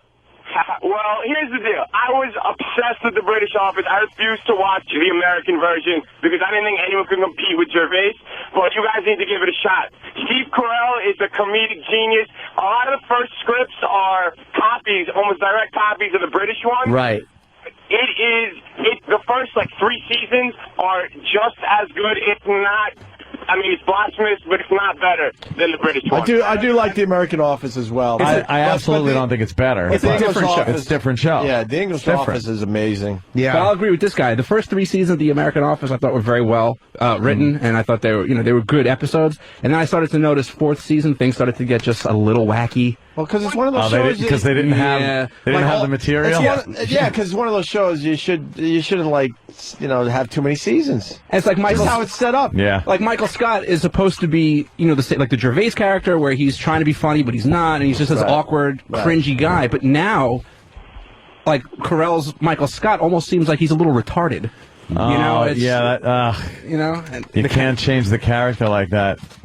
I know exactly what you mean. Like he's still the bumbling fool, but now he's so much so that it's almost a parody of his original character. You know who they did that to in one of the greatest shows ever made, All in the Family? They did it to Edith. Edith, in season 1, if you listen to her, she kind of snaps back at Archie every so often. Her voice was a lot lower. She was still nasal and everything, but her voice was lower. It sounded more natural. And she was just kind of a dopey housewife. And then they decided to make her retarded. Completely fucking retarded. Yeah. She's just, I'll get you a bit. And it wasn't as funny as when she was just kind of the dopey housewife that was a little more realistic. Back a little bit. Yeah. They eat every character, even Archie toward the end. They milked the shit out of that series until it just sucked. Yeah. Archie Bunker's Place and all that crap, and they just wrecked it. They became parodies of themselves. Yeah. It happens with so many shows. The people latch on to a character, and then I guess they decide they have to kind of change it or grow as a character or just keep people interested by fucking it up. Well, everybody left. Edith left. Oh, yeah, I know. Yeah, then it was just Archie on the phone with everyone. Hey, how you doing there, meathead on the phone there? It's like, everyone's got to be on the phone. Jack Tripper there. Hey, Chrissy. Why did he take that? She's on the phone. She's calling. You want to take the money? It just comes out of money in the threw end. a whole bunch of money at him. Because that was an amazing fucking show. Yeah, the end with him on the phone. Oh, just horrible. Yeah. They did that with so many shows, though. You take cream and sugar in your eye. In your eye. I take cream and sugar in your eye. Perfect. Let's take a quick break. We can continue with this. I know you couldn't help being a spade, but what made you go Jew? Did he say that? Yeah. To Sammy Davis Jr.? Yeah. Fucking, I asked Kenny, here's what I wanted. I'm trying to do. A nice a protein drink with, oh, guys, careful. Easy. With skim milk and some chocolate powder. That's all I want. But there's ice in it and it's chopped up. So it's like an awful slushy. Oh, it's not like a smoothie. No. It's a roughie. It's like a shitty. That's how it tastes. It's a shitty? Okay. Shitty. It's like a smoothie made at home and the ice didn't break all the way. I used to hate when mudslides were made and people didn't leave it in the blender long enough. You're like cracking ice in your teeth. Fuck that. It should be like a Slurpee that gets you Yeah, but that's usually like the fourth blender you make. Yeah, you just want it quick. Wait. I can't fucking wait. I'm just whole ice cubes are in your mouth. I can fucking bust them apart with my molars. Go fuck yourself. Just pour it in my mouth. I'll shake it around. Yeah, good mudslide should be like a smoothie. Let's break. Break!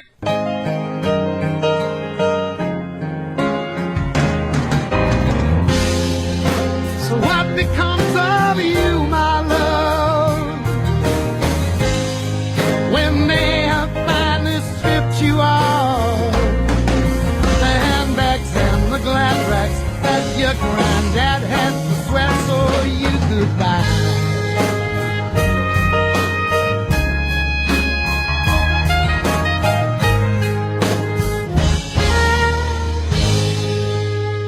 Opie and Anthony, Sirius 197, XM 202, The Virus. Yes. Oh, yes. I love when I pop right in when the mic gets popped down and I'm talking. It goes, yeah. Adam, listen to this one. You're gonna love this one. All right. You're engaged. You're gonna love this one. What is it? Are you unhappily married out there? Mm-hmm. But you can't afford that divorce. Right. The divorce is very expensive. The thought of spending thousands of dollars on legal fees, selling the house, just taking a huge loss. Why do it? Buy a Walzer PPK. No, not that extent. I would love if they came on as a sponsor, but this is different. AshleyMadison.com wants you to know you're not alone. Breaking up, hard to do, as they say, but it's also expensive. That's why thousands of people are turning to AshleyMadison.com every day to have a discreet affair. Oh. Yes. Over 3 million members, Ashley Madison's the #1 dating service for married people who are stuck in unhappy relationships looking for something a little more. It's 100% secure, completely anonymous, and free to join. That's right. So why are you spending like thousands of bucks on divorce lawyers when you could sign up to AshleyMadison.com? Adam has a little bit of a problem. Yes? What's the matter? Don't you think this is an advertisement for Yes. adultery?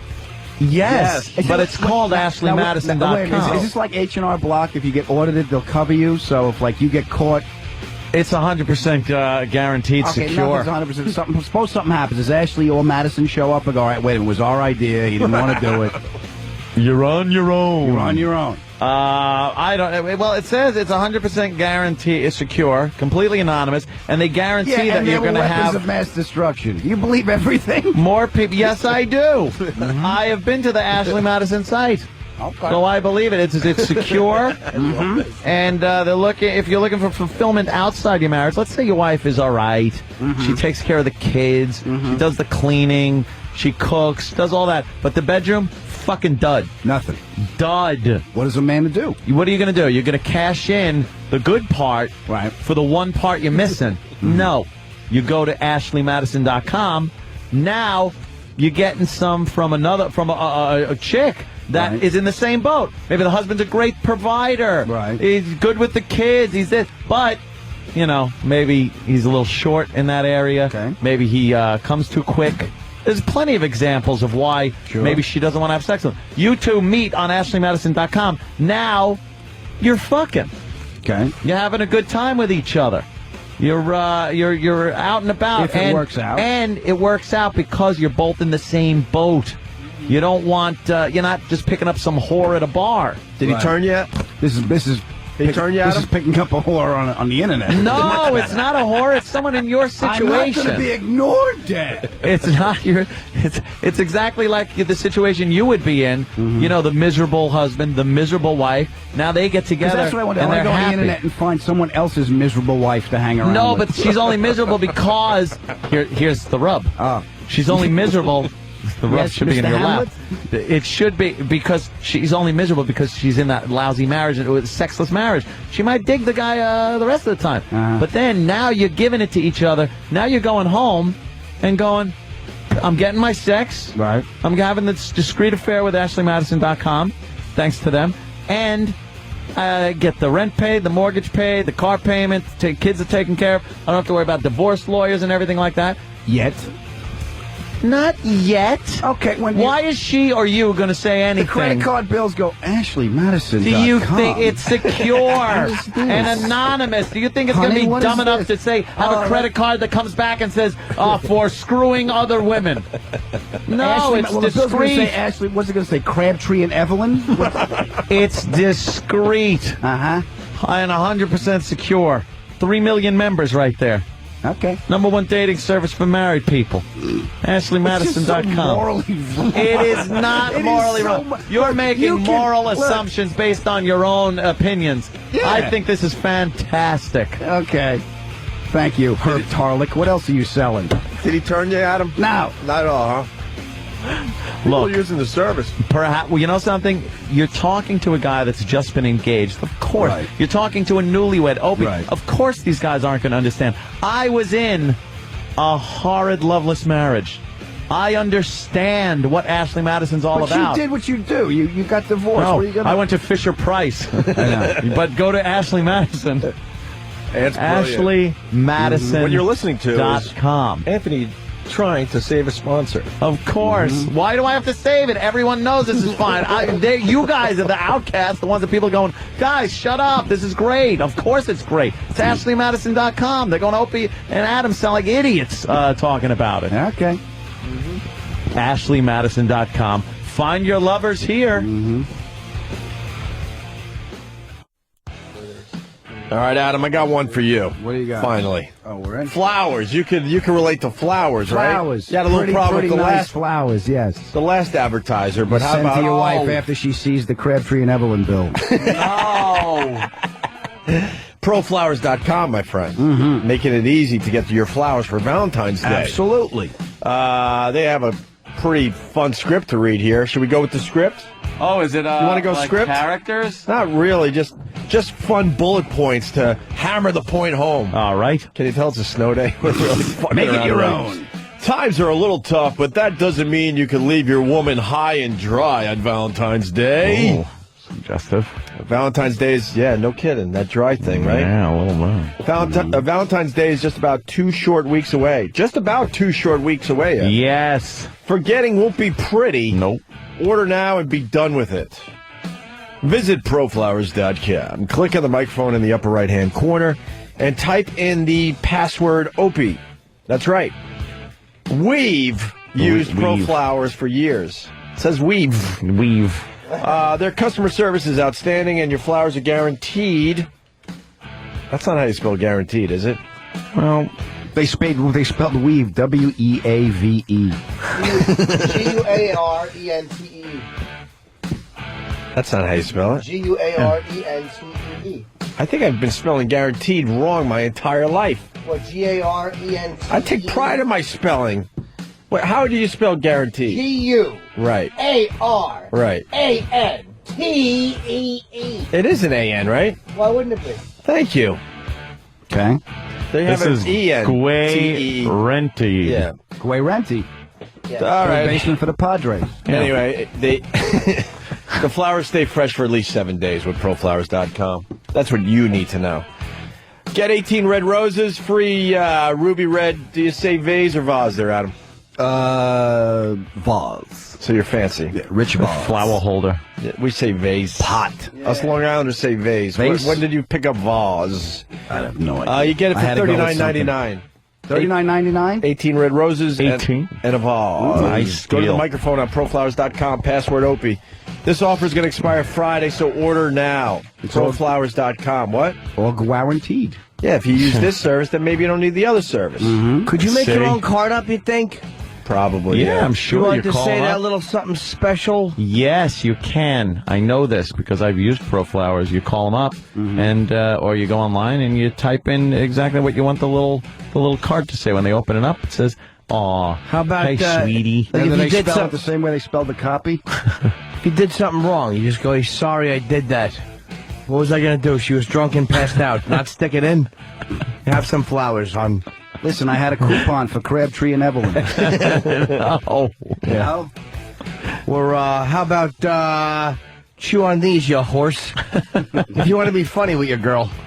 yeah. Maybe she has that type of sense of humor, is what you're saying. You were fun Yeah. for a fat chick. See, send her flowers. She'd love you Yes. for it. I wish I was throwing these on your chest while your hands were crossed. I'm actually going to get some for my girl. I'm a terrible boyfriend. Proflowers.com. I'm awful. Is it a girl or a girlfriend? Well, it's hard to say. I mean, what do we know? We're not really banging other people. She's not banging other people. That's kind of a girlfriend, my friend. Well, How long has it been? About 4 days. No, I don't know. A little not long, actually. Very recent. Very recent. Yeah, so get her flowers. Yeah. Yeah, what else am I going to get her? I'm not going to get her anything else. Here, here's a Mets hat. Good banging. Gonna do that? Dude, my legs are sore and I gotta work out. Banging her. The least I can do is give her flowers. Sorry. All that effort and you didn't get to go over the edge. Could Pro Flowers put that on the card? Sorry you didn't make cumsies with me frowning. Sorry for my inept performance. I did the best I could. Brought you as close as I could. Yes. Sorry it was bent like a shrimp tail. Sorry it wasn't as turgid as I had promised. Turgid. Yes. Sorry. My hog would have looked great if it was being filmed in a hurricane. It looked like a reporter in a really bad hurricane. He was just kind of bent over and silly.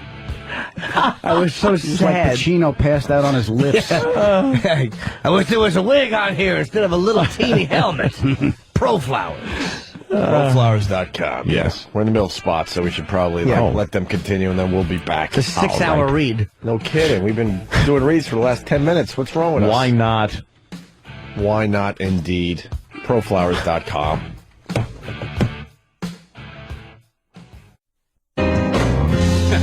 We're back to this. All right, enough of this music. Well, we do have the rape scene for everybody. That was referenced a few minutes ago, maybe an hour ago at this point. The English Office with Ricky Gervais, who's a fan of the radio show. Yeah? Yeah. He blogs about us every once in a while. Or maybe he blogged about us once and we make believe it was more than what it was. I know. Hey, walk's as good as a hit. You're on base. All right. Fantastic. This is, we have to explain what this is. It's training day at the office. There's a guy in, and he's training all these people, like little just office bullshit, teamwork, and they're all in this conference room. And Ricky is just competing with him for attention as the office manager. He cannot let this outside guy come in and get the attention. And it's just great how he's just competing to be the top dog. He does that with every outside guy that comes in to try to, do anything with his staff. And steal his thunder. Yeah, and it's a little more than just training. It's training for customer care. Yes. So that's like the main idea here is that how to deal with with right, about potentially care for customers. Yeah. So exactly like that kind of. Like Danny would explain it, and then I would jump in like it was my explanation. Is that what you said? Maybe I spaced out. No, you said it. I just kind of jumped in on top of you and just stole he's what you doing were saying. exactly what he I'm does doing exactly what I just did dance. See how it goes totally got me exactly there. exactly like that? That's That's it, right? Right. Piece it together. Yes. Okay, well, you've got a complaint. You come and complain, and I'll show you the wrong way to handle it. This will be the wrong way. Okay. Right, so off we go. So, what's the complaint? Well, you just make it up. Anything. Because there's no right or wrong thing in this scenario. Then we tell you the right thing afterwards, so we might as Right, well... well, you get got on a with it, complaint. yeah? Right. Okay. I'd like to make a complaint, please. Don't care. Well, I am staying in the hotel. I don't care, it's not my shift. Well, you're an ambassador for the hotel. I don't care. I think you'll care when I tell you what the complaint care. is. I think there's been a rape up there.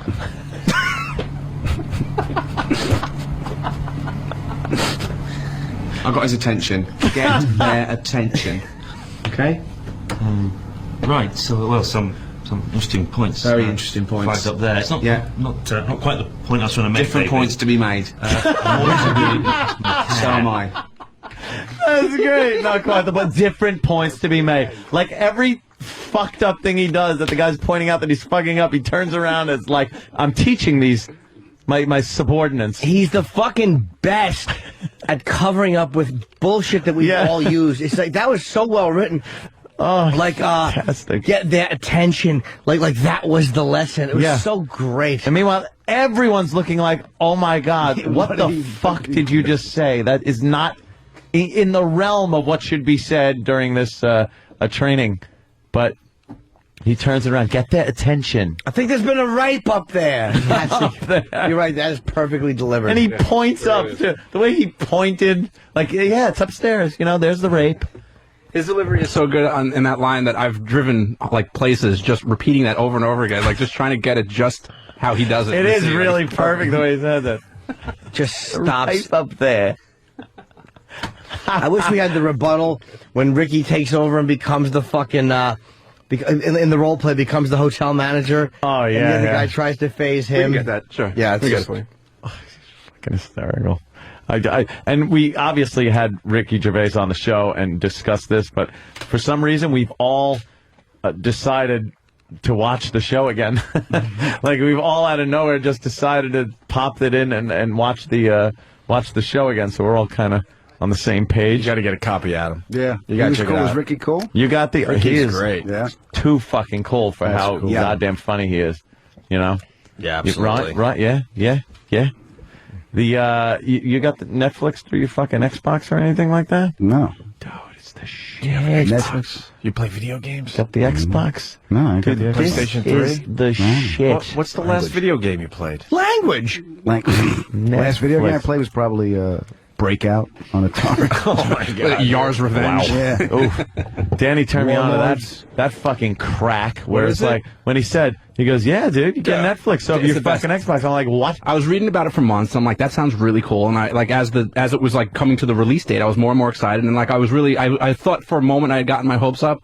But then I downloaded it, and I've been using it every day since. Yeah, it rules. Every fucking day you use it for TV shows, everything. You missed a show, you missed a season, boom, it's right there. It's what, a monthly fee? Yeah, it's so it's not like you're. What about PS3? Can you do it on there? No, and they have no plans. Why? Because Sony really just dropped the ball with the PS3. Wow. Okay, so if I'm going to get a video system, Xbox is the one to get. Do that. I got to switch out my PlayStation 3. I just found out. Yeah, right. I would have to say Xbox. Too. I'm an Xbox guy myself. Xbox guy. Yeah. The control looks weird when you're used to. Does it? PlayStation. Yeah. You get used to it really quickly, actually. and now the PlayStation it looks one so feels like. good. I don't even know which way is up when I hold those things. No, the last video game I played was at the apartment. That sub game you had. Holy shit! What's wrong with you, Adam? Wow, that is going back. Wait, the sub game where you'd strap on a dildo and fuck Ant's bottom? In the sub game where you'd come on the floor and make him clean up the mess? In the tub. Torpedo away. That's it. You know what's? I'm going to send one across your bow, Cumia. Clean it up, cuck boy.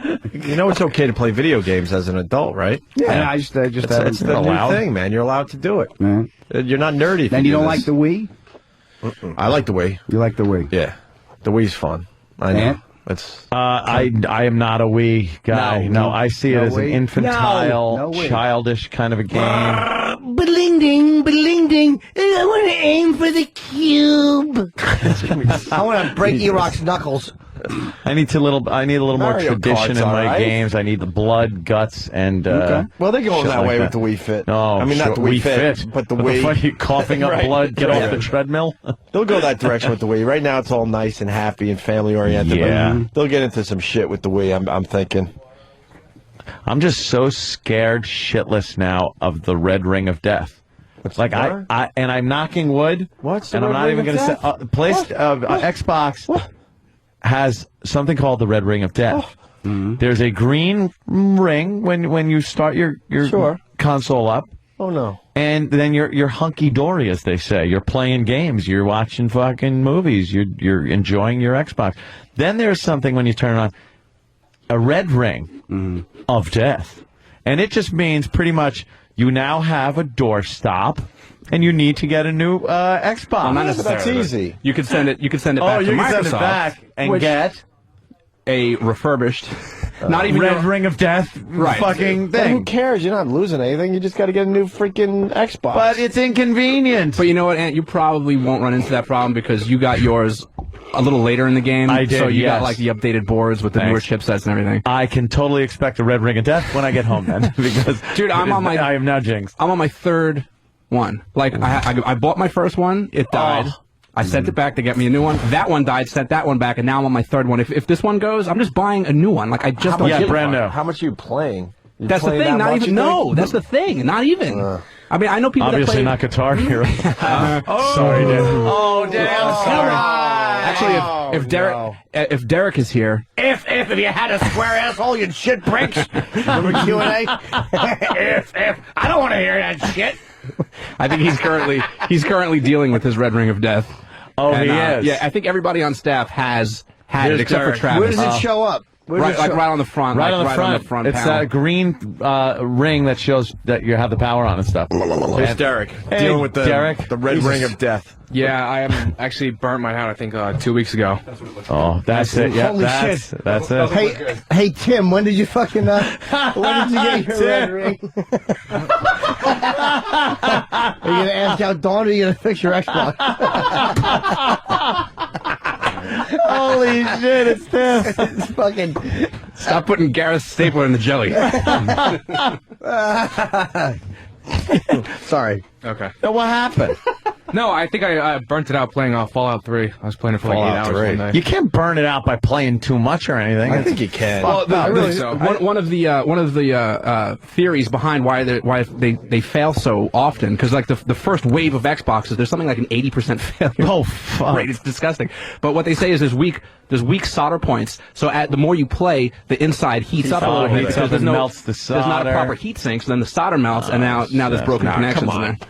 Happened to my rear window defroster in my fucking Escalade. That's why there's So there's a a plug soldered. if you Google, there's something called the Xbox 360 towel trick. And what this is you wrap your broken Xbox in a towel and turn it Jimmy on, does. leave it running so that the heat cannot escape, and the heat builds up inside the console, melts the solder, and reconnects it. And starts a fire. Yeah. And then your fucking couch is burning. The red house of death. Oh, exactly. Red ring of death. You have it on your ass. It works. Dan is being backed up with Matt here. Matt, what's up? Hey, boys. Happy birthday, James. Thank you, Matty. Welcome aboard. That towel thing works? It sure does. I had the red ring of death, and I looked it up on YouTube, and I wrapped it in like 3 towels. They say you turn it on, leave it for half an hour, and the red ring of death didn't come back for like 3 months. Oh. Wow. Yeah, it's not exactly a permanent solution, but The red ring of death. Why do they call that? Such a harsh name.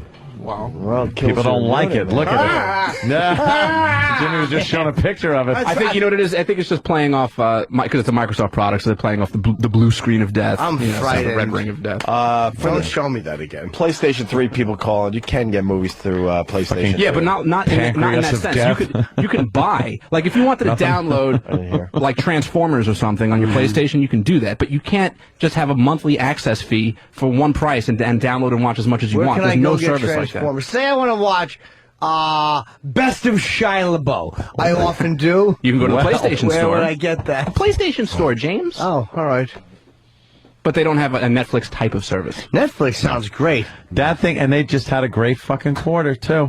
I was thinking Netflix? about I was like, fuck, why didn't I buy it? Yeah, because people, they're broke. They're staying home. A lot of people are getting this service. And it's cheap. I mean, it is cheap. Because you're not really paying for the streaming service. You're paying for the get one disc in the mail, 2 discs in the mail, and that service just happens to come free. So you get the one disc, which you don't which I never even use. No. And it's like $9 a month. That's a fucking ripoff. And you're getting and you're getting like you could just fucking 20 movies, no late fees because you're not fucking, you don't have a real product or anything. You gotta think cable's doing real well right now too. People adding to their cable packages. They're adding, With you think? sports, baby, maybe. Yeah, adding because instead of going out, they're like, we got to stay in a little more than we're used to. So I think they let's add a channel or two. Yeah, you think they're cut back? I think they cut back, but watch, You have your favorites. There are channels. I have to go through the entire 200s on my fucking TV because it's all Spanish. It's all fucking Spanish, and it's there, and it's like from 200 to 299. I wonder if you'd get rid of that with parental controls. Like if you just set all those channels to block, we'd probably just skip right over those channels. That'd be fucking mint. That's a smart idea. Because it pisses me off. I'm going through and I'm like, what's on? It's favorites. You just go on the favorites and put the loop on that you want to go through. Yeah? Oh, sure. But then I got to put so many in my favorites. So many. I do. I put because I like perusing all the channels except for the Spanish ones because I don't understand what the fuck they're saying. But I like perusing. Spanish Sometimes TV's always you'll the find same thing. It's like an old guy with a bad toupee, hot girls, a donkey, and then confetti and they're making falls. sounds. And then some bitch comes out with big tits. Yeah. Hey, it looks like old Technicolor. Every fucking set that they have looks like it came from the Wizard of Oz when she came out of the house and everything was in color. Yeah. And all of a sudden it's a carnival. Yeah. All right, we'll move on. We got The Office Training Part 2. Is that... Oh, this is Ricky becoming the boss in the role play? Yeah. He now wanted to switch it because apparently, didn't go so well the first time. So now he's being the hotel guy. And the new guy's being the guy that complains. The training guy, yeah. It's not quite the point I was trying to make. Different points to be made. I'm more interested really in customer care. So am I. And the way that we would deal with somebody. Maybe I should, as I thought, I should play the hotel manager because I'm used to that. I phased you. But you have a go, see if you can phase me, okay? Yeah, right. Okay. Hello, I wish to make a complaint. Not interested. My room is an absolute disgrace. Don't care. The bathroom doesn't appear to have been cleaned. What room are you in? 362. There is no 362 in this hotel. Sometimes the complaints will be false. Okay? Good. Okay, good. Just derails everything. Yeah, that's like what Louis was talking about yesterday in improv when somebody just says something and it stops it dead. Right. It's exactly what he just did. There is no room. So now what? It's like it just ruins what the guy's doing. Yeah, what he's trying to do.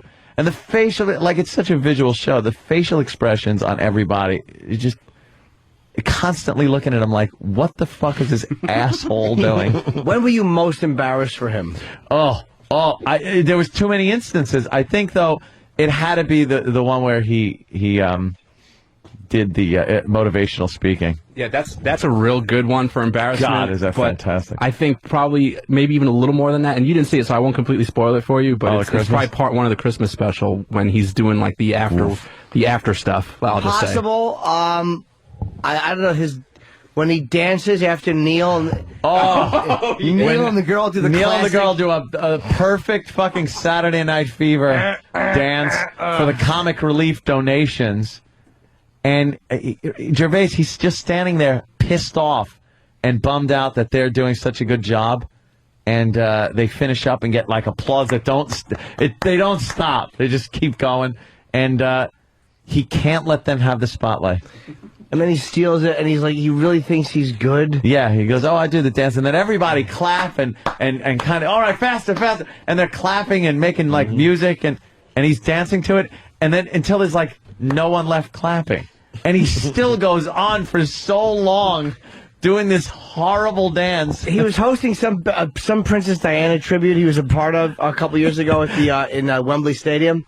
And, Princess Harry and Charles were there. Harry and William. And I guess the audience was screaming for him to do the dance. Oh, really? So he did the dance at Wembley Stadium. Wow. In front of like 80,000 people. They went nuts. Of course. That's one of the best moments on the show. It's fucking... It is such a bad dance. He's swinging his arms around. Yeah, dude, that's the best part. I When know. he's just doing like this marionette, like swinging at his joints. It's fucking terrible. It's a fucking terrible dance. Horrible. Here it is up on the screen. Oh, where is it? For everybody in Can you hear the radio. volume or no? Yeah. I mean, Damn. you can't. It's just gonna be dancing. And he can't even No, but him talking. let him have and- the spotlight. There's no beat, is there? Go on. Music and everything. Well, I just for charity, a little bit.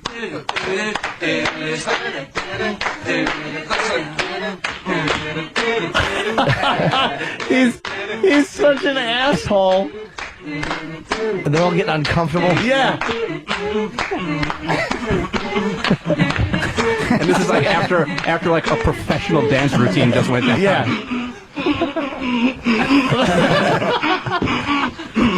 They've all stopped clapping at this point. Now they're just looking at him like he's completely fucking retarded.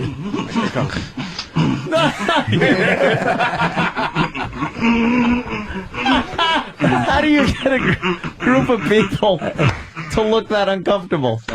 Nuts. Right, Dave. Yeah. Well. Yeah. Bravo. Reserved applause. You might get. Don't have to give a donation for that, do you? Well, don't say it like that. All the money collected is for both dances. Yeah, for both. In there. Well, you know, if there is a difference, mine was impromptu. So, but I don't think you should get extra points for that, necessarily. Make your own minds up. Leave me out of it. I'll collect it for charity, right? Charity. Make your own Play for mind. charity. And then he picks up the bucket full of the charity money that the other guy got doing the good dancing and walks away with it. Yeah, for both dances. For both dances. Let's say hi to You're Mike. just a delusional asshole. Greatest. Hoboken. Mikey. Yeah, there's actually a line where he, right before the dance, where he goes, "If you want me dancing, you should have come to me." He's like, "I sort of fused flash dance with MC Hammer shit." Yeah. MC Hammer shit.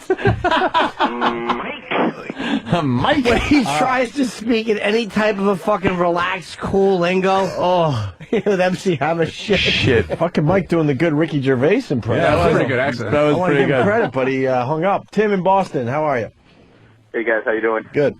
I just like the shit-eating grin on David Brent's face after everything he does. Like he reinvented the wheel. After that dance, he looks like they expect him to hand him an award or something. Best dance ever. Everything he does, to him is the best thing ever. And he's just awful at everything. I love that fucking show. One more, we'll try to move on. Rob in the Hamptons. Rob. Hey guys, what about the scene where they're doing the evacuation drill? And you can't take a paralyzed person in a wheelchair down an elevator. Oh yeah. They leave the guy there, and Ricky explains it's just a fire drill. We'll be back for you. It's a woman. They carry her down the steps, but it's too many steps. So they leave her like 4 floors from the bottom, just on a landing on the steps, and they're like, "We'll come back for you." Oh my God. Yeah, that's right. I think they show her later. About 2 minutes later, she's just sitting there, and nobody's coming for her. Where's this ice storm thing? Look at this. It's That's just the Midwest. that whole road is just fucked. Yeah, just a nice little ice. It's Why are they all not icy, driving? and because they know the second somebody rolls, they're not stopping until they roll into something. Wow. Where's That's that? a whole fucking. Oh, it's Texas. Just a little. Figures those fucking assholes can't drive on a little ice. Yeah. It's like, go slow, you hayseeds. Wow, we don't know. Yeah. we just yelled giddy up and our cars slide around. Spread some oil on it. You could melt the ice with some propane and propane accessories. Maybe you should take the horns off your Cadillac before we go driving. We don't have any rock salt. Do you wanna sprinkle some Jews on the road? Do we have any Negroes or Jews to make our driving smoother?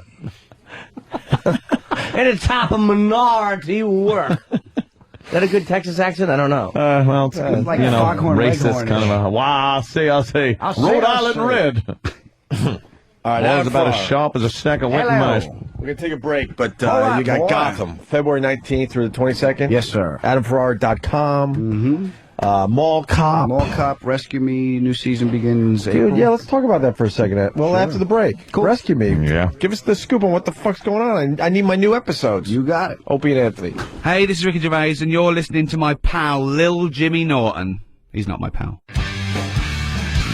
But we said we said no to that asshole. We're back. Opie and Anthony, Adam Ferrara in studio today. I want to hear his name again. Get out. Adam, you got a big role on Rescue Me coming up? Yeah, it's nice. They When are you wrapping up this shooting so we can start watching episodes? They're getting back to like what made the show really funny, like the guys hanging out being guys, and they throw me into the mix, and as being the young chief, they go into like my personal life, and they just give me a really fucked up personal life. Oh, really? I'm trying to think what I can tell you. That's Don't fuck your job up. I don't want to fuck it up. Are you a pedophile on it? No. All right, not on the show. Not. Did they make your hair grayer? No, they stopped doing that. Because that was creepy. Yeah, that was kind of creepy. We know you, and you don't have gray hair yet, but they frosted a little gray in there for you. Wait, it started gray? How do you explain that it went white? Who are you, Benjamin Button? Just for men. How crap living life backwards?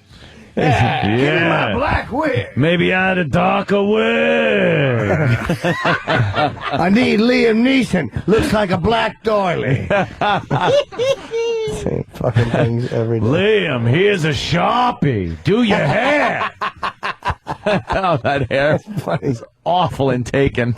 Holy shit. They're going to take you. I told you they were going to take you. Oh. When are the new episodes? We start, I believe it starts beginning of April. Nice. Back in. Yeah. And Michael J. Fox is going to be on this year. I know. We heard about that. Dennis was talking about it. He's not a waiter, is he? I'll have the cold soup, please. Not the hot soup. Oh, Jesus. Dennis said he, when he's on his meds and stuff, he's kind of okay. Yeah. I didn't have any scenes with him, so I None? None. Did you even see him? Not a one. Didn't even get to see him. Did you shake his hand? I did not. Maura Tierney's on as well. She's going to be doing a couple episodes. So that'll be fun too. Yeah. Look at you. It's fun. Fucking guy. And when are you in Mall Cop? Because I don't know if I'm going to see the movie. Okay, basically, I want did you see Die Hard? Right? Did you see Die Hard? Yeah. Okay, Yes. so Kevin is Bruce Willis. I'm the Twinkie cop. Oh, okay. Yeah. You're the Twinkie I'm cop. the Twinkie cop. Remember the Reginald Van? What's his name? Of course. Yeah. How could you forget? So that would be my part. Okay, partner, you hang in there. Yeah. So you got any little ones on your range? A lot of the guys love you. What you doing down here? You got a nice part there. Yeah, it was nice. Are you getting recognized out there? Yeah, a couple times. It was nice. That's got to be cool. Yeah, it was I know you get recognized in general, but... Yeah, but this was like, But it must have went up, because this movie's like number one in America 2 weeks in a row. It'll go away in a couple days. You think? Yeah. You know how it is. Like right now, usually a guy like me, like once in a while, if they recognize you in the city, maybe you can get a table a little quicker. But it's 50-50 at best. Yeah. Like Long Island, if we go to a bowling alley, you guys ain't waiting for I love the jaded Adam because years ago you had a sparkle in your eye and like something like this would have been like this big thing for you. You've just been beaten down by the business. And believe me, I understand completely. I'm in the same fucking boat. Yeah. The business just fucking takes a fist and gives you that Caligula fucking boom right up the ass and beats you down to where the sparkle goes away. It's like when the Terminator's head gets crushed and that red light goes out. That's exactly what happens. I'm proud of my pal. I love the fact that he's in a movie and he's in this goddamn Rescue Me and everything. But years ago, you'd have been doing that bow-legged skip that you fucking did every time you were happy, and I love seeing this crushed, beaten, shit-on Adam. We don't see that anymore. The little skip. We know, because I'm there. Yeah. But he doesn't have He doesn't have the red circle of death yet, though. No, I understand. No red circle of death. We just realize it is what it is. Look at me. I should be goose-stepping in Red Square next to a missile. Yeah. That's how crazy I've gotten. This business has killed me. He has the sparkle in his eye, though. No. He hasn't lost it totally. He's ready to cry. He's got That's what the sparkle is. It's still fun. Tears. It's still fun. We still do it. Jimmy, you still go on the road and do it. It's fun. I do, but I don't have a part in a TV show or the biggest movie in America. No, Mr. New York Times best-selling author. Exactly. That and 50 cents will get you a really good blowjob in Singapore. I meant to say cup of coffee. That slipped out. That and 50 cents will get you an Indian hiney to fucking a dump. Slumdog shit fucker. Don't say slumdog. Yes. Don't say slumdog. Shit fucker's fine. Yes. They had the protest on TV, and the kids are holding them signs with. It looks like they were written for them. Exactly. That's what I'm getting at, I guess. We could take the signs, nail them together, and make a house. They did. Live in the fucking dump. Protesting. If you got the energy to get together to protest something, you could get together and build something. Yeah. No, I'm tired of poverty. Do you know how many roaches must be in that fucking place? What? Wow. What's wrong? You can't just say I'm tired of You're not. I am. You're not skipping either. Not me? No. My skipping ended years ago. Years ago. I'm a miserable fuck. Just miserable. I remember at the party. Beaten down by everything. This job, divorce, everything. Just fucking took any bit of my soul that enjoyed anything and tore it out. Tore it out. I remember we're at the party. You ever see the Predator tear the spine out of his fucking victims? That was happiness and me. Oh, is that funny? Yeah. We were at the I used party, to went laugh. to his house, right? And I haven't been there in a while. I said, man, the place looks great. I'm so proud of you. His family's there. Everyone's there. Yeah. He's like, yeah, thanks. You drinking? No. I'm drinking enough for the both of us. Want to see my guns? Yeah, I got guns.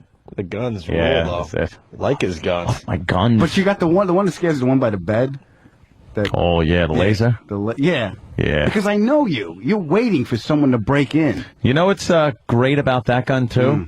When I go downstairs, it's got a light, flashlight, and a laser on it. It's very compact, and it's on my night table. So when I go downstairs in the middle of the night, maybe for a snack, I use that as a flashlight. So I just turn the light on, and then if you shine the laser into the crystals on the chandelier, it looks like a disco.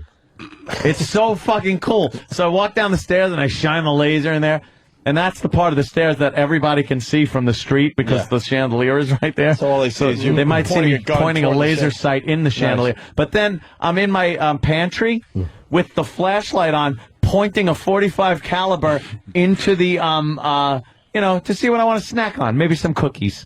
Adam, It's a great And then flashlight. he decides to shoot a squirrel and eat that. It's right there, so I might as well use it as a flashlight, right? You should know, Adam, that your pal partakes in the pot now, too. No, A little pot. this is rumor. This is nothing but rumor and hyperbole. Well, there was a hyperbole phase, I remember. It was rumor and hyperbole. It's tough to get good hyperbole. I didn't say you're like, it's a regular thing, but... No, it was, I may have been in a room one day. There was a lot of smoke. I was breathing because you got to live. Sure. And I felt a little bit of a buzz come on, and it had been years. Right. But no, I would never right, they use stay any on the type pot of then. narcotic like that. In any illegal action like that would not happen. Right. Okay. Never. All right. No, why would they? Absolutely. Good. Piss test me right now. All right. Who wants to drink it, Jimmy? Oh, I don't drink girls' piss. I don't drink boys' piss. No. I only drink the piss of a girl. It's you just relish a rumor in it. there, Adam. It's a rumor? Yeah. Sure. Okay, well, I'm not buying it. It's a rumor. Yeah, I know. When was the last time you thought, please?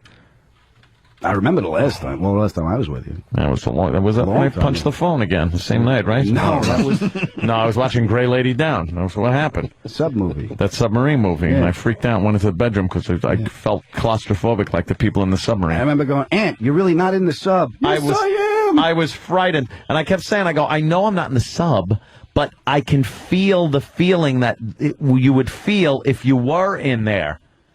Because my mind started like really rolling with it. And I was like, imagine you're at the bottom of the ocean in a sub and it's ready to crush, like, because of the depth. And you're in there, like, how horrible would that be? And I'm stuck. So I was like, holy shit, I'm fucking freaking myself out. I had to run in the bedroom, and I'm on my bed in the fetal position, going, God, get me through this, and I'll never smoke pot again. How do those things cross an ocean?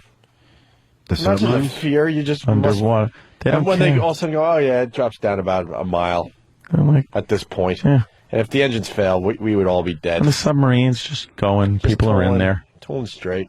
Thought of that shit. Yeah, but your mind is messed up anyway. Oh, I can't be left alone with it.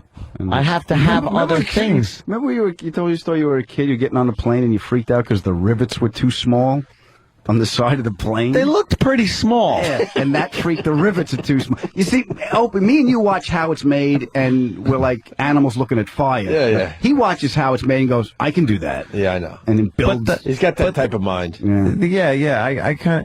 I can't be left alone with me and just my mind. No. I need a I TV. can't be left unattended. I need distractions. Yeah, quickly. Or else you think too much. Yeah, I come home, the TV goes on. You start blinking. Noise. Yeah. I don't need that. I need background noise constantly. Yeah, First of all, it's to cover up the tinnitus from fucking standing in front of my brother's Marshalls that he decided he needed to be Deep Purple. So I got to constantly he's deaf from the shotgun. Yeah. Oh, remember that? What happened with the shotgun? Might have been fired too close to his ear one day. Yeah, might have been. Another rumor? Allegedly. Nah, it was. A lot of rumors today. Who fired that? Wasn't us. I think it happened in the Army. All right. Somebody put a gun next to his ear and fired it. Why? Screwed his ear up. Why the fuck would they do that? Yeah, you don't get the brightest people in there sometimes. But, yeah, so I got that going for me, that whole little tinnitus from the band for so many years. And who that wants to think? You start thinking too long, you're like, Well, because I always go to, to protect myself in any situation, like what's the worst thing can happen so I can be prepared for it. Good. Because, I come from people that don't know what to do with happy. You met my friend. You know, happy shit, like, aren't we having a good time? Yeah, well, shit can happen. So that's in the back of my fucking mind all the time. Constantly. Well, you know my father, right? Yeah. It's tough to be positive. I mean, he's always looking out for you. But I leave. I try to keep my head high. I'm going to be positive today. And I always hear my father's voice, like, keep your head down. You're going to step in dog shit. Pay attention. There's dog shit. The world's full of dog shit. I remember one great Big Joe speech that he gave you that sticks out in my mind still to this day. Which is? It was sound advice, but I could just picture him telling you this. You were going to sell your fucking car. Right. And get a cheaper car because you couldn't afford the payments. And your father looked at you and went, you don't go backwards. Yeah. You don't go backwards. You figure out a way to afford having the car. Yeah. You don't go backwards. And it's like, God, that is such a Big Joe thing to say. Yeah. And you didn't go backwards. No, I walked. Yeah, you fucking walked. But it was forward. But I got it. You were going forward. Yeah, that was a good one. That stuck in my head, though, over the years. Don't go backwards. You could tell Big Joe I was inspired by that one. I am. Yeah. That's funny. You seem like you would come from a happy family, though, Adam. We had half happy. Half happy, but more like, because there was like no one helping out, so it was always like, Pop was always working hard, coming home. A lot of sarcasm being thrown around. Yeah. A lot of all right, you did that, but that was that. Now what's next? Yeah, it's always trying to keep you, like the first review I got was in like Good Times Magazine. Yeah, so I brought home the club. I brought home the Good Times Magazine. Feeling all good about yourself. That's when that sparkle was in your eye, pal. And I show my father a review. I go, Pop, what do you think? He goes, nice. Next time, once you get into a paper, people got to pay for. Oh, yes. Yes. That was it, man. Yeah. So it's like, it's good enough, but okay. It's good enough but for a second. First time I did Letterman, they come in, right, and I bring them into the city. My father drove the truck in, and we do Letterman, and I walk out afterwards. You come around the outside, and he goes, you were good. Help me carry this bookcase into the truck. You got a bookcase. Get out of here. Yeah. The second he's done with the first Letterman appearance, he's loading bookcases into a truck. And I'm putting it into the truck. That's amazing. Still has his makeup on. Yeah. Yeah, you would think things would be slightly different if you're doing Letterman, right? No. But it's the same stuff. All the same stuff. Same relationship, whatever. Yeah. But it's nice that he's still around and he's doing all right. He's what does he think about you and Mall Cop? It goes. It's nice. We'll go. He went to see Definitely Maybe. He hasn't seen. No, he hasn't seen it yet. I'm going to take him to see it with my mother because he goes, you got to come with us because last time Definitely Maybe, the movie I was in, they went to see it. And he goes, we're not going again because your mother keeps elbowing and punching me. Joe, there's his name. I know it's his name. Joe, that's him. Joe, he's talking. So are you. Yeah. Is it a good movie? Definitely Maybe? Yeah, it's all right. Well, that's a definite maybe. It's a definitely maybe movie. Yeah, no, it's good. It's it's Ryan Reynolds and with the girls. Yeah, with the girls. With the girls. Isla Fisher, but it's good. Adam Brooks, who directed, did a really good job. I had fun doing it too. So cool. Look at you. It was nice to see. What? Hey, pal. Yeah. Ooh. Yeah. I'll tell you what my father did say is when you guys got in trouble. Oh, yeah. But every time, because he's always asked about Anthony and Joe and Foot and all those guys. So you guys got in trouble the first time, right? And, yeah. And he goes like this. He goes, the church, that ain't good. Yeah, Big Joe's got a way of saying things that just like, oh, shit. He goes, yeah, church, that ain't good. And then the next time where when he saw it on TV, Washington, he goes, the president. Huh, at least he's on an earthly plane. Last time they pissed off God. That was the Boyer bus, yeah. That was a biggie. Damn, man. Yeah. We've had a few biggies. Yeah. I think we're due for another biggie. No, Yes, we're are. not. No. We're We're so not. ready for another one. No, we... Pay your bills. Get a little money in the bank so we can do this. So we can do this thing. I pay my bills. I'm just, I'm in a building phase right now. Get some of that FU money, because I think we're ready. I think we're ready for our next big one. I'm actually, I'm actually living my life with my money. See, I live my life. Come on. Yeah? Yeah. So, let me see. Right I thought I saw Lindsay. Does she have a blanket for any car rides that you're gonna? How about you get a new fucking vehicle for your wife? What happened? She's got to put a blanket on her lap in this Jeep that Opie has because there's no heat on the passenger side. They have no brakes. She has to stop the car like Fred Flintstone. Yes. You know how many shoes she's been through? Come on. I live in this city. I drive my car once every 2 weeks. That's right, but it's not Honolulu. It's fucking cold. Yeah. What are you doing? Look out the window. I ask if she wants to drive so she can stay warm. She don't want to drive. She wants to sit in the passenger seat, not with a blanket on her. You want to go for a ride? Yeah, let me get my Snuggie. What are you doing? That's the Snuggie. Those things are awful. Front page. What's worse, a Snuggie or a fucking freezing car? Yeah, I know. She's the only person to ever get frostbite in the passenger seat. Yeah. Safe to say that we probably should live between how you live and how I live. Well, I will admit that. I'm not crazy irresponsible like that. I'm just putting a lot of equity in my house right now. See, I've done a lot of stuff to my house, which, is very expensive. Right. That kind of stuff. You're also I'm not putting equity into pissing casinos. away. Yeah. No, I'm not pissing away as much money as people think I am at casinos. Another rumor? How often do I go? How many How rumors often do I go? How many rumors are we up to? Because I'm That's rumor confused and now. hyperbole. Another rumor and hyperbole? Speculation. All right. And pure bullocks. I'm not putting him. It's like that scene in Lethal Weapon 2 where they have the crate going to Africa with all the cash in it. Yeah, well. All right, I got to get a new car. It's absolutely, and maybe new shoes because I got. What do you got? Oh, what do you got? Duct tape holding the flapping sole? What is that? You have a hole in your fucking shoe. on, it's You're a snowing hobo. out. You're a fucking It's hobo. snowing out. You have a hole in your shoe. Look, you would have never known unless I held up the shoe. No, but your feet probably get wet. Get squishy. Oh my God, you are presidential wealthy. Yeah. Very good. We can play your Barack song. What?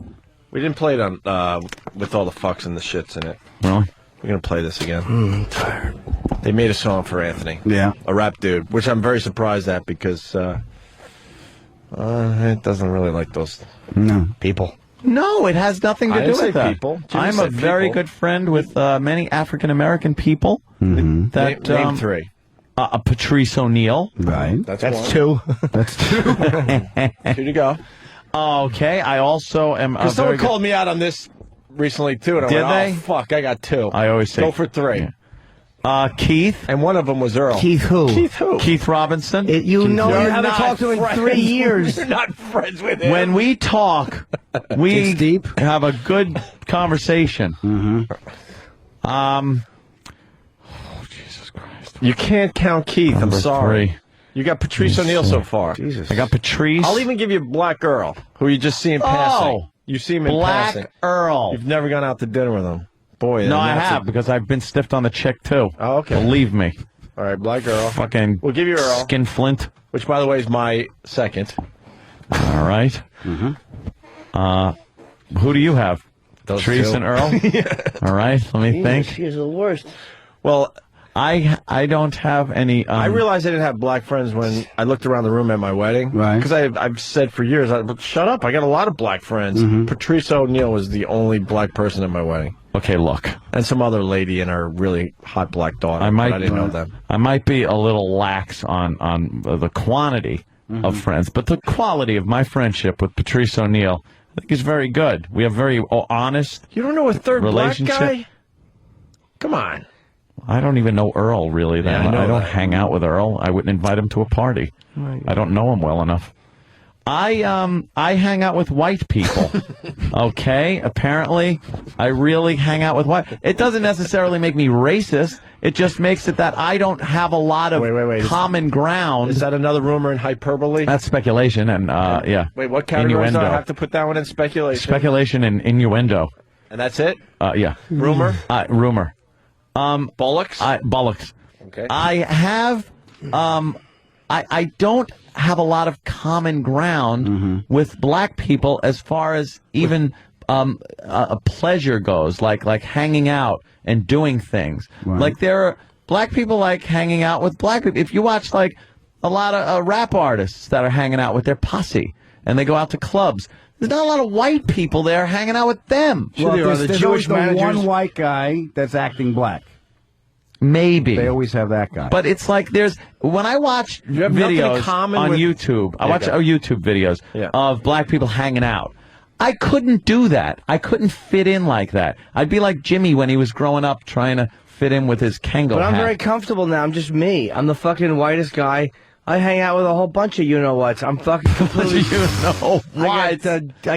I'll be with Patrice or Keith.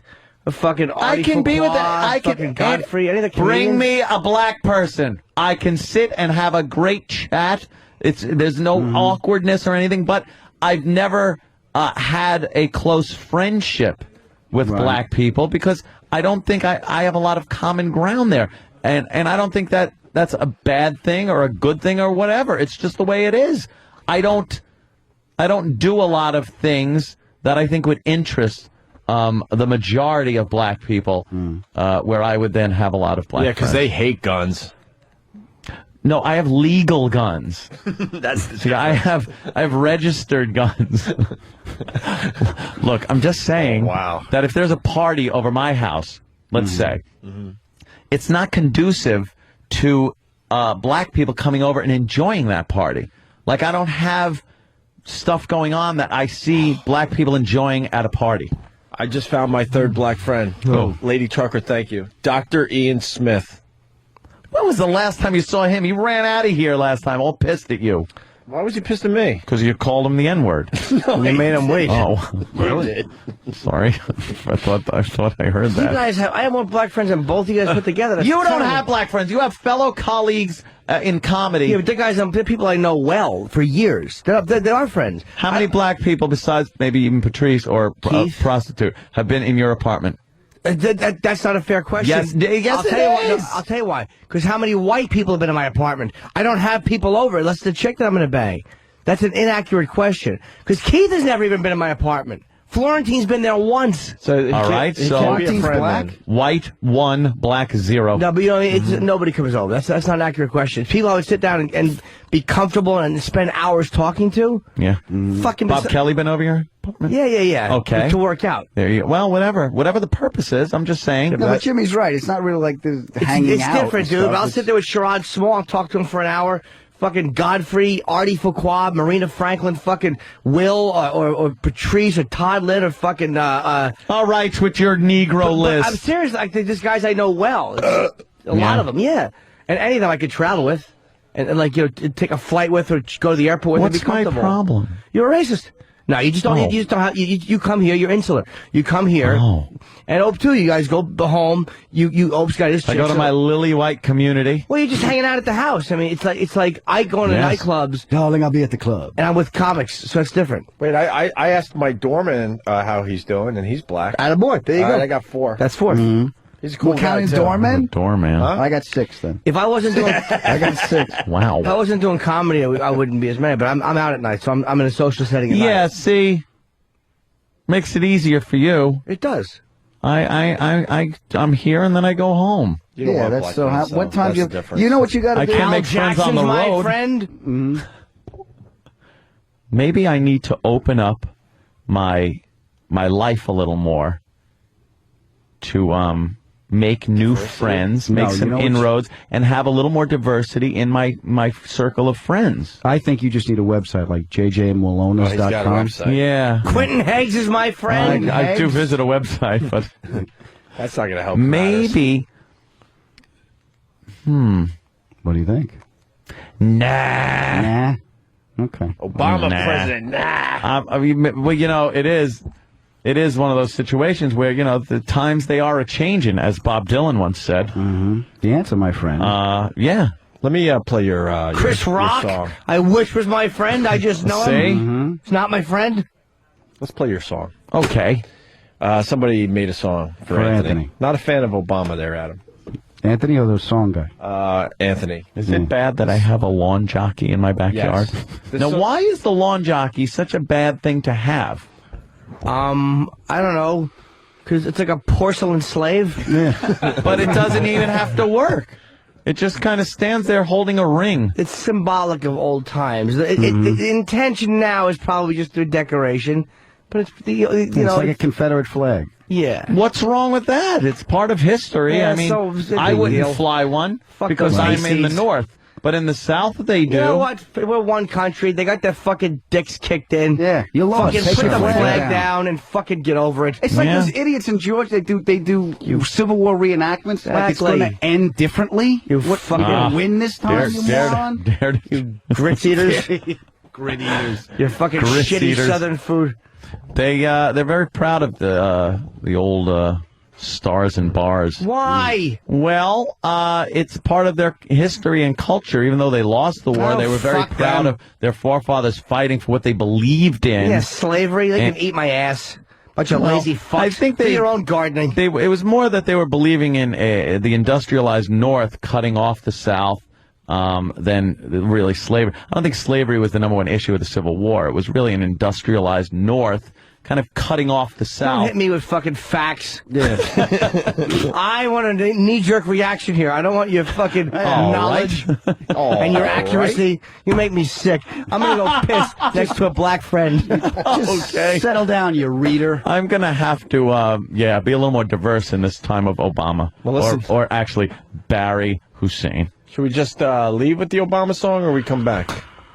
Maybe we come back a little bit. Come back. Why are you shaking your head? And don't come back. I have a meeting at noon. Yeah, we got a meeting. Oh, yeah, we got meetings. So We got Adam, meetings. We're going to end with the Obama song, this guy from Buffalo. What was his name again? Should get credit. He did a pretty good job. Is it on the disc? It's Barack Gonna Take Gant's Money by Nate S. A.K.A. Pharaoh in Buffalo. Hold on. Facebook friends count? Because I got a lot. Yeah. Hey, I got some black friends on Twitter. All right, they We're count in. then. Good. All right, let's start counting them. I'm set. By the way, for all my followers on Twitter, I got two really good things. Yeah. I'm going to send a picture of the hole in my shoe. That hole in your shoe. How you have a hole in your goddamn shoe? It's winter. It's snowing out. Your sock is going to be wet.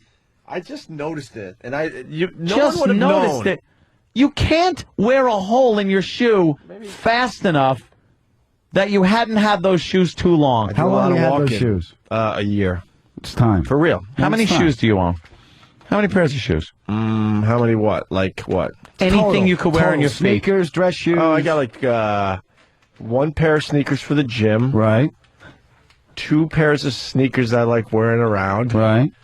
Obviously not those. That's three. You got more shoes than black friends. And then I got these. Wow, I remember those. And then I got my, those are old. No, not really. And then I got my moon shoes that make me go whoa, whoa, whoa. All right, yeah, the those are MBTs, relatively new. The MBTs. That's 5. I don't know. Get new shoes today. Yeah, how about you get new shoes? Also, for the Twitter people, I'm going to debut the painting on Twitter, I decided. Oh, this fucking painting I've never seen. Wait till you get the wedding gifts, Adam. Yeah? Did you get the bowl? Yes, I liked your bowl. Thank you. You want to know? For real, we had to go For buy real, you a I liked gift, yours. and all that was left on your registry was like a waste paper basket. Because we got there late, and I said, honey, I can't get him a fucking waste paper. They want it. I said, I'm not sending him a waste paper basket. Go buy something. Well, at least you stayed on the list. Yeah. There's a reason why couples make a list because it's the stuff they want. Yeah, I want to register at a bank. Just give me friggin' money. Well, they start going off the list. They start doing some off-roading. And, Off-roading. Wow, you get some things. Oh, look, a fondue set. I got Look a at that. painting that honestly is very nice, and the artwork is very nice. Yeah, it stinks. But that painting, you waved your dick at it. What's the painting of? It's been the big mystery. Oh, exactly. So I'm going to debut it tonight on Twitter. And Opie do we Radio know who- on Twitter. Do we know who gave you? Yes, the- J.J. Evans. Yes. The guy actually, he's a local artist from Philly. He does very well. But the problem is, art is like personal taste. Sure. So I don't know what to do with this thing. All right. So I'm gonna take a shot. Lindsay at like that. it? We don't know what to do with the painting. Okay, so you got to hang it up if J.J. Evans comes over. Lindsay fucking hates it. Okay. Lindsay would rather fucking ride through Alaska in the passenger seat of his truck than fucking look at that hunk of shit hanging on the. If you mailed him if you dropped a deuce on a marshmallow and mailed it to him, he'd hang that up before that fucking piece of garbage painting. It stinks. Fold up the painting and fix your shoe. Put it in your shoe. Yeah, put one piece in your shoe. One piece on the. The other one's shoving the heating, the unused heating vents. Yeah. Dave from Philly, from Radio Gold fans, are they cool? They're cool? Yeah. Thumbs up for them? All right.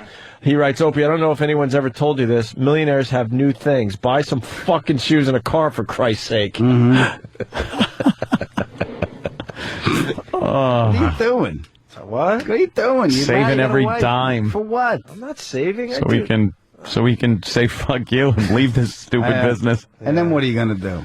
No, I'll get... Wow, this hole's really bad. Mm-hmm. I've heard I can feel my heel. This hole's really bad. Yeah. Could feel my heel. Wow. Jesus. Oh, damn. I knew that at 6:20 in the morning when you were on your 8th dump. Yeah, I had a problem this morning. What can I tell you? I made a lot of mud. Dumping some mud. All right, this is the Barack Obama song for Anthony. It's brought to you by DirecTV. Call 888-961-DirecTV. Yes, Jimmy. I gotta go. Where you going? Holy shit. Yeah, I think we're done. We're all I wanted done. to plug Caroline's February 5 through 8. I will be there. There's going to be some big surprises. Oh, No, there's not. I am going to come down You should come. because I love Caroline's and I love seeing my friend Jimmy Norton. They take very good care of. Yes, they do. Greg Greg Charles is a good man. Good man. He's a raging alcoholic, but man, does he take care of us. Oh, Greg is a man. fucking red-faced drunkard. What a sot. Sot. Where did I see that fucking sot? He's too young to have blue veins on his nose. Oh, he's no, come on. He's the fucking worst. He doesn't even have a desk in his office. He just lays on the floor, fucking vomits into a bedpan. You fucking alky. Does he still got a tan? It's not a tan. He just fucking falls asleep outdoors. Doesn't count as a tan when you don't mean to get it. He's red from alcoholism, man. Wow. Oh, shit. Oh, fuck. I don't even think he's 40. He's got the blue veins on that big fucking drunken nose of his. His fucking Blagojevich hair. That makes me sick. What a liquored up zilch. This guy's done nothing but been great to us for years and years. Why do you think 2 bottles of liquor always come? Do you think they know I'm a recovering alcoholic? Fucking, he knows it. He goes, I'll take care of Jimmy's. And he fucking unscrews the bottom and fucking Caligula drinks it. What a fucking drunk. I'm amazed that club's still standing. Oh, it's amazing. Yeah, he's the fucking... Holy shit. Oh, he's an alky. He's called a functioning alcoholic. He certainly is. Jesus. For him. Good for him. I always ask, where's Greg? I don't know. He's passed out or somewhere around here. Yeah, it's funny. He always... you gotta search him out. I'm looking down at the floor. I'm making air quotes. He always spills something on the front of his pants.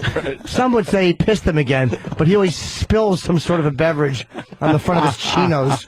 Holy shit, he's a mess. He's a fucking piss the pants, Bowery drunk with a desk. And he's Bowery drunk. He's a fucking Bowery drunk who books comedians. That's funny. And you'll be there when? February 5 through 8. Yeah. I honestly don't even know if he drinks. I have no idea if Greg Charles drinks. I think he's ashamed because he makes cumsies in his pants. Aw. Prematurely. Oh, yeah. Some of these cars. That rumor. Some of these cars on this frozen road are trying to move now. Shot, huh? You motherfuckers. Adam, where are you going to be? We got to get I'm going to be at Gotham, February 19 through 22. And Mall Cop, which is amazing. And Rescue Me comes back. Now I'm going to give the movie a try. Good. I didn't even know you were in it. I guess I got a bootleg of it. We started trashing the movie. You did? Just because, I don't know.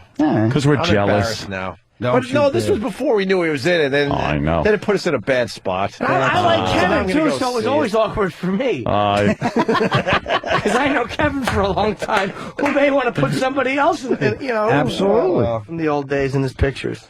All right, here's the Obama song. We'll see you guys tomorrow. See you tomorrow. And about me sounding like a white supremacist over the past week or so since Obama was elected, I'm seeing things that are happening outside. I'm experiencing things myself. This isn't my imagination. I am being bullied. That is just what's happening. Come on. I've been listening on the radio to what's going down on the O&A show. Obama's got Anthony's thickest in the twist. Yeah. Something about the tax and the guns in his fist. Wow. Guessing and betting they're gonna take Ant's guns away. Robbing the rich or the black man's better down. That's just crazy if you think for a second. Well, now why the fuck would I want Anthony's chicken unless I'm getting the shell me? The chicken to smell me. Wow. Sweet radio show, yeah, that would sell me. Yeah. But am I getting paid? And how? Obama president now. That's right. I'm not taking this crap. I'm gonna take Ant's money and give it on up to me. I'm not taking this crap. Give it on up to me. I'm gonna take Ant's money and give it on up to me. That's what you do. You're a high-profile radio host. Dude, I can't take this anymore. I can't take it. It's the United Negro Cumia Fund. A chicken every bed and under 21. To turning your guns for the collard greens. And the Starbucks for the great soda machine. Gonna get me if I hit the Persian in. And Anthony's gonna have to dig it on the chin. I'm bumping in the crackers that don't steer clear. It's the black man's time for terror and fear. Don't worry about the mortgage or paying your rent. Obama's got your back cause he's having sense. And when he's done improving my life, I'm gonna have more money than his ex-wife. I'm not joking. This is what we're dealing with. In this country, you've been allowed to voice that opinion and then have a dialogue about it with other people who disagree with that opinion. That's great. It's a great thing. But we've gotten to this point where you can't do that anymore. It's no. Hey, Obama president, man. That's what the president's going to do for you? Now you can walk in front of white people's cars. I'm sick of it. You need a baby aspirin or something? Shut the F up. But now I see. Obama president now. Is that a bad thing? Is that a bad thing? Is that a bad thing?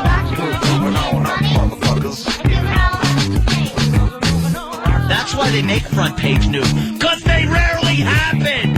What does happen is groups of black thugs will beat the crap out of white people and rob them. That's the crap that makes page 17! Anthony. What? Why don't you use the power of the media that you have to try to bring... I am! Thank God I'm here. Thank Jesus effing Christ. I am here to spread my word. You really got to listen to Marianne. She's making a very good point.